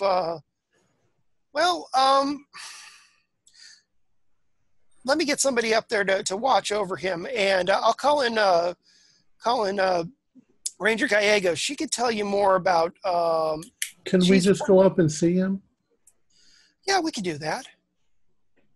But you should talk with Ranger Gallegos, at some point. She can give you a full lowdown on what's going on here. I've just been trying to deal with the situation, as it were, in between. She's been doing most of the interaction stuff. She's on a mission, on an errand right now, and she'll be back here within about 10 minutes or so. We came a long way, so we'll talk to her afterwards. Sure. If you want to come up and meet Brandon, Agent Hart, and I'll try and answer what questions I can in the meantime. But definitely, Tamika there has a better handle on a lot of this and can tell you more about it. I do think it's a good idea to have somebody with Brandon, in the short term, but we don't all have to go. I'm gonna hang back down here and keep an eye on the door. If you don't mind me asking, who are all of you guys, so I can keep you all straight here? It's So again, I'm Agent Hutchison. Okay. This is Agent Jones, and I nod toward the others. Okay. I'm Agent White. All right. Well, pardon my manners. I took my hat. I'm Dakota. Okay. And you, sir? Pacchiaretti. Dr. Pacchiaretti. Okay. He's our medical doctor. He's with the FBI? Sure. We have medical staff. He's from forensics. Okay. He's still kind of looking at the doctor. Is there a problem there? No problem. It's The name's Agent Pacchiaretti. You can address me as such. okay. Fair enough. And in fact, Agent, maybe you should be with the party that goes to look at the kid and see what you can tell about his physical condition, if that's of interest to you. Absolutely. I'd love to go with Agent White. Okay. Very good. And if you don't mind, Ranger Kenna, we'll stay down here and debrief you. Sure. All right. Fair enough. Okay. Who's go? Okay. Well, right now it's just you all, Ranger Kenna and Ranger Bloomberg is down there. The young lady. She's but right now, if you look, she's off over by the radios checking them out and stuff, and kind of. Well, I was going to say, before they actually go up the stairs, Mm-hmm. I'm like, just a minute, and I grab Agent White. Yes. And I say to the side, I say, see how well he knows this Xbox, because he shouldn't have any knowledge of this sort of stuff if he disappeared in the 80s.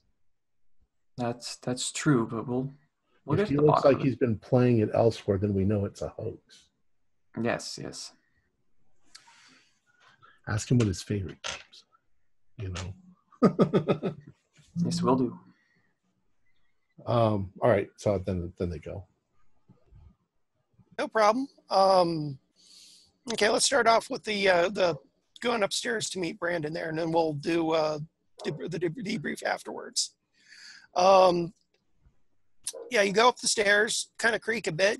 Smell of new wood as you're going up and stuff. This seems to be one part of the new attachment to the original structure.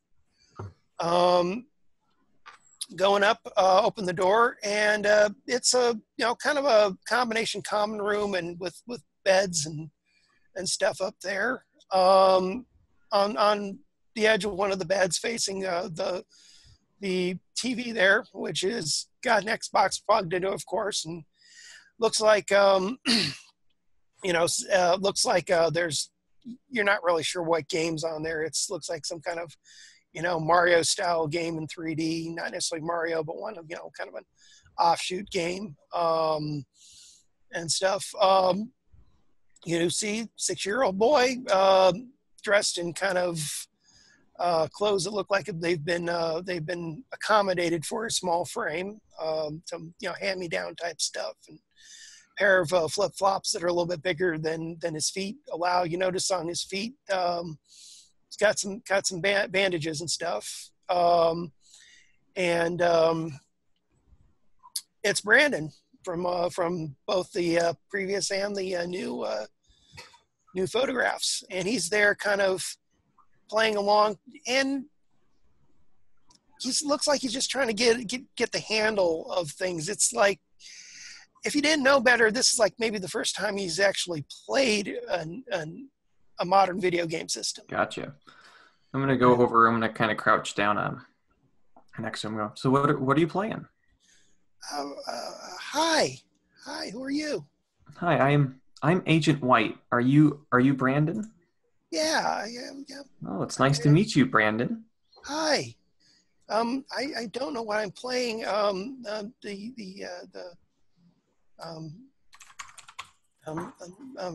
ranger set me up with this thing here.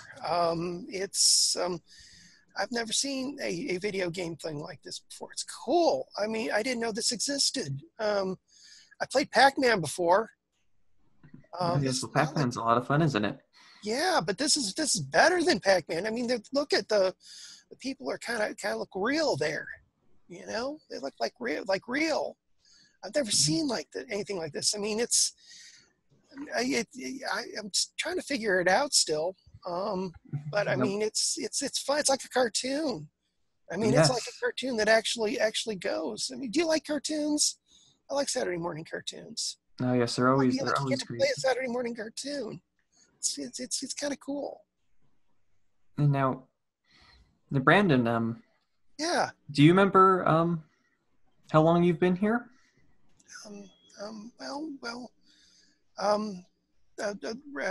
The Rangers brought me here yesterday. Yes, but before that, you came with your parents, didn't you? Yeah.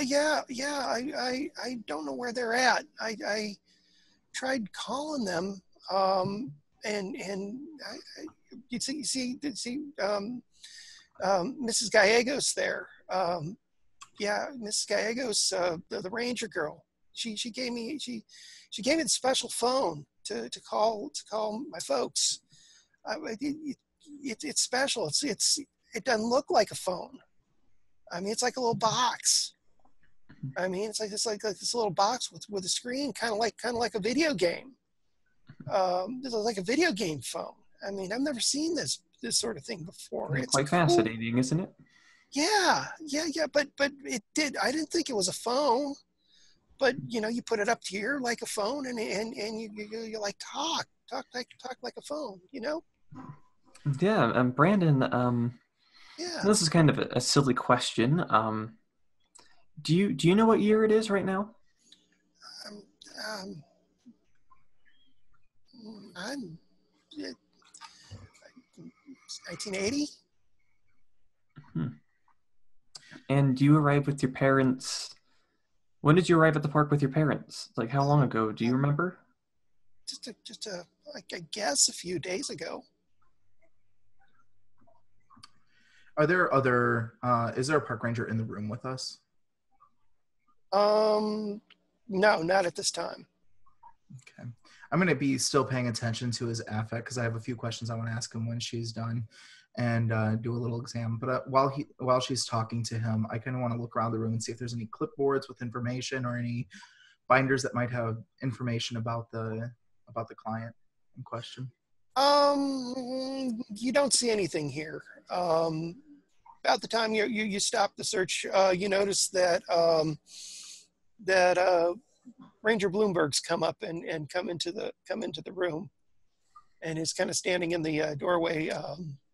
Just kind of looking in on what y'all are doing. We're fine, Bloomberg. Yeah, just keep an eye out on things. I'm doing my job, sir. Okay.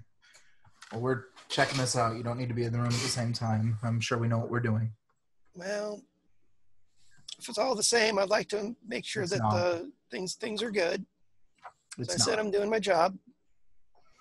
Look, we're also doing our job, and this is in our jurisdiction right now, so I'm going to have to ask you to leave, and I'm going to attempt to be a little intimidating in that approach. Okay, well, you don't have to do too much with that. She goes, all right. I'll just be outside if you all need me. Perfect. All right.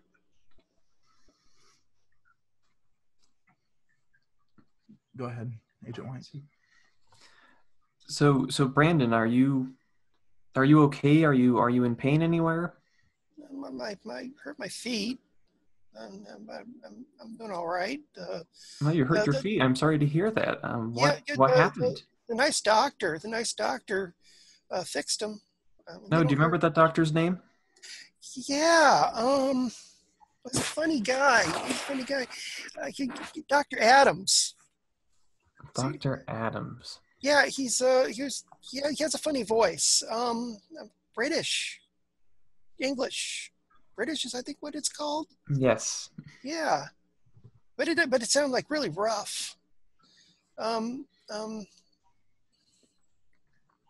of a rough, sort of voice. But he's a nice guy, really nice guy. He's not rough at all. Only his voice is rough. Very nice guy. He helped me out and fixed my feet and. Now, were your feet were they cold? Were they cut? Yeah. Yes, but I'm sure the doctor has helped you out there. I'm glad that he did that. Yeah, they don't hurt as much. Pause for a moment, please. Yes. Does everybody see Ford's picture frozen? Yes. Yeah. Okay. Your voice is coming through loud and clear, Yep. but your picture seems frozen for some reason. Yeah, I just didn't want to interrupt. I saw. I'm just at any moment he could drop, so just keep an eye on it. You can continue. Okay. So Brandon, if it's okay with you, I have my doctor friend here. I think he would also like to take a look at you real fast, because we want to help you out as well. We just want to make sure that that you're getting taken care of. Hey. Brandon. He's kind of puts down the controller, and you notice that something crashes on the screen and stuff. But he kind of looks up. Hi, you're a doctor? Yeah, Dr. Pacchiaretti. You can call me Dr. Bob. Okay, Dr. Bob.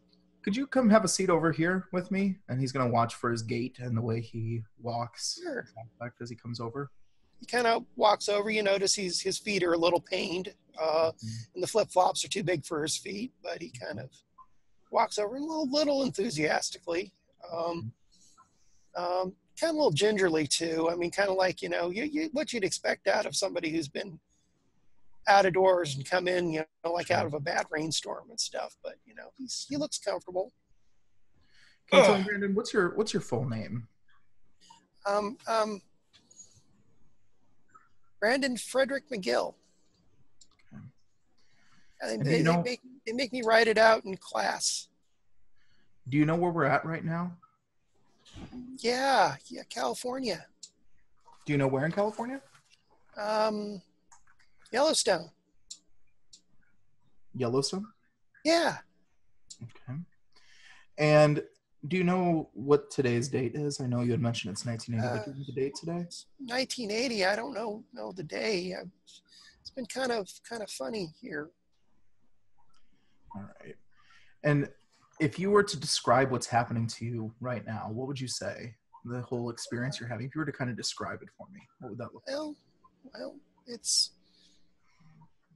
I don't know. I'm just a little scared. I want my folks. I want my parents. My folks. I tried calling them, but that didn't turn out well. What happened?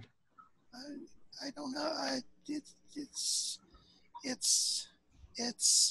And while he's going like this, you kind of. See, if you didn't know better, you kind of get the impression that the room might be creaking a little bit more than usual. Not unheard of for a wood structure and stuff, but and if you didn't know better, did the room shake? Agent White, could you look into that for me, please? Yes, but it's just a momentary thing. But Brandon there goes, I just want to see my parents again. Yes, folks. Of course you do, Brandon. And they're on their way. Was there anybody in the woods with you? They're gone. Yes, that they're coming back. We're coming back for Okay. you. But was there anybody in the woods with you the last day or so when you were gone? No, well, there were other kids. Other kids? Do you know? You kind Yeah. of shoot a look over to Agent Cash, just over the top of his head, behind But him. it wasn't in the woods where they were at. Well, sometimes we'd go up to the woods. No, where were they? Where were they at, Brandon? We were with the big people. The big people. Big Oh, people. who were the big people? They were all right. They treated us okay. They're funny. I mean, they look like Ronald McDonald. I mean, kind of. I mean, they had like big red lips and white skin and kind of look like Indians. And did they make you scared? Well, they were scary at first, but they were all right. I mean, they were friendly. So they never hurt you, Brandon? No. And what separated you from them when you wandered back into the Rangers? Do you remember that? No. No. But I do remember we were in the Blue Cave. Blue Cave. Now, Brandon, you seem like a smart boy. I need you to think really hard for me about how many children were with the big people. I saw several.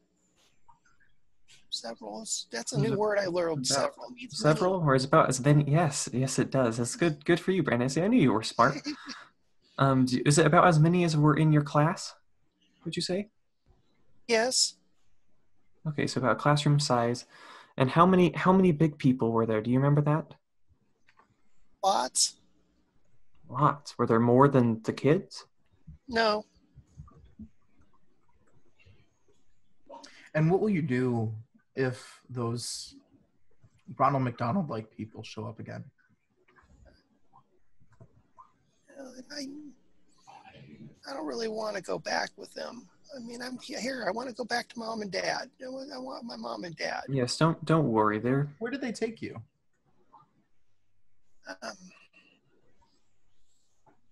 Not sure. We went all places. You know, went to Can you woods. describe one of the places? Went by rivers and Did they always take you back to the Blue Cave? Yeah, we were in the Blue Cave a lot. Not all the time. Not all the time, but a lot. Yeah, lots. All right, I would just like to perform a bit of a physical exam on him. Okay. So what I'm going to do now, Brandon, what was his name? I'm sorry, Brandon. Yeah, Brandon.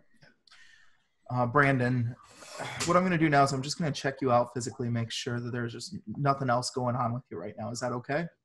Okay, Dr. Adams already did that. Okay, yeah, and Okay. I'm a friend of Dr. Adams, so I'll be helping out here just today. Get some notes for him, okay? Okay. Okay, so I'm going to perform a physical evaluation on him. Noting any anomalous things. Let's jump downstairs really quick, like. Okay. It's past 8 if you want to break at some point. Yeah, I'm gonna wrap it up here so we can up here. Okay. Ranger Ken is there and says this happens. This is one of the craziest things I've ever seen here. To be perfectly honest, there. Well, we were reading the report and it seems incredible, but I'm sure there's some sort of, God forbid, a hoax of some sort. You do have a 6-year-old boy. I don't know what this is, and I'll be honest with you, it's been crazy trying to keep this under wraps, but we've been able to keep it quiet for the time being. Well, we appreciate that. Somebody's screwing around. Okay, and about this time, the door flies open, and you see about 3 people come in, led by this one middle-aged woman looking in a huff. They look. They're typical, Napa Valley nouveau rich types. That's the best way I could put it. I mean, even though it's kind of a rough way to put it. And she's coming in, they're the ones who, seem entitled and affluent, the type. Mm-hmm. She comes up, stomping up right up and says, Ranger Kenna. Hi, Margaret. How you doing? Ranger Kenna, I need you right now. We're being harassed. Harassed, Margaret? Really? You seem to be... What is it this time? Ranger Kenna, we have some dang dirty Indians coming through our camp.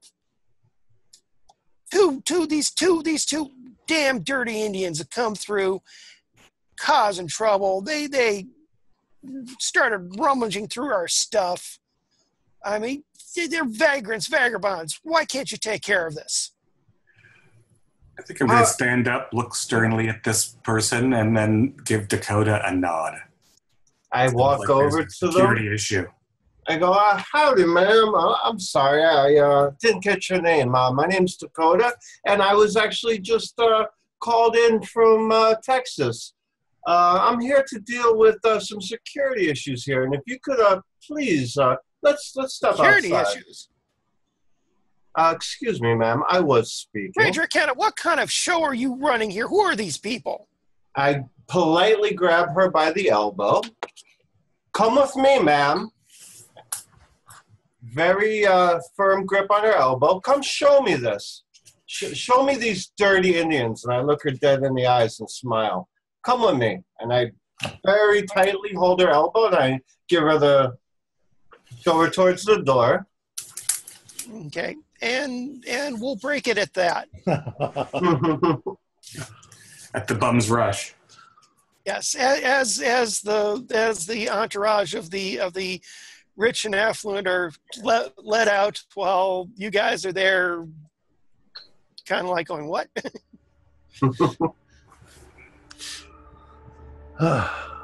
Our players included Tim Hart, Jason Melnichuk, Morgan Llewellyn, and David Gassaway, and myself with Ford Fitch as the keeper of the secrets.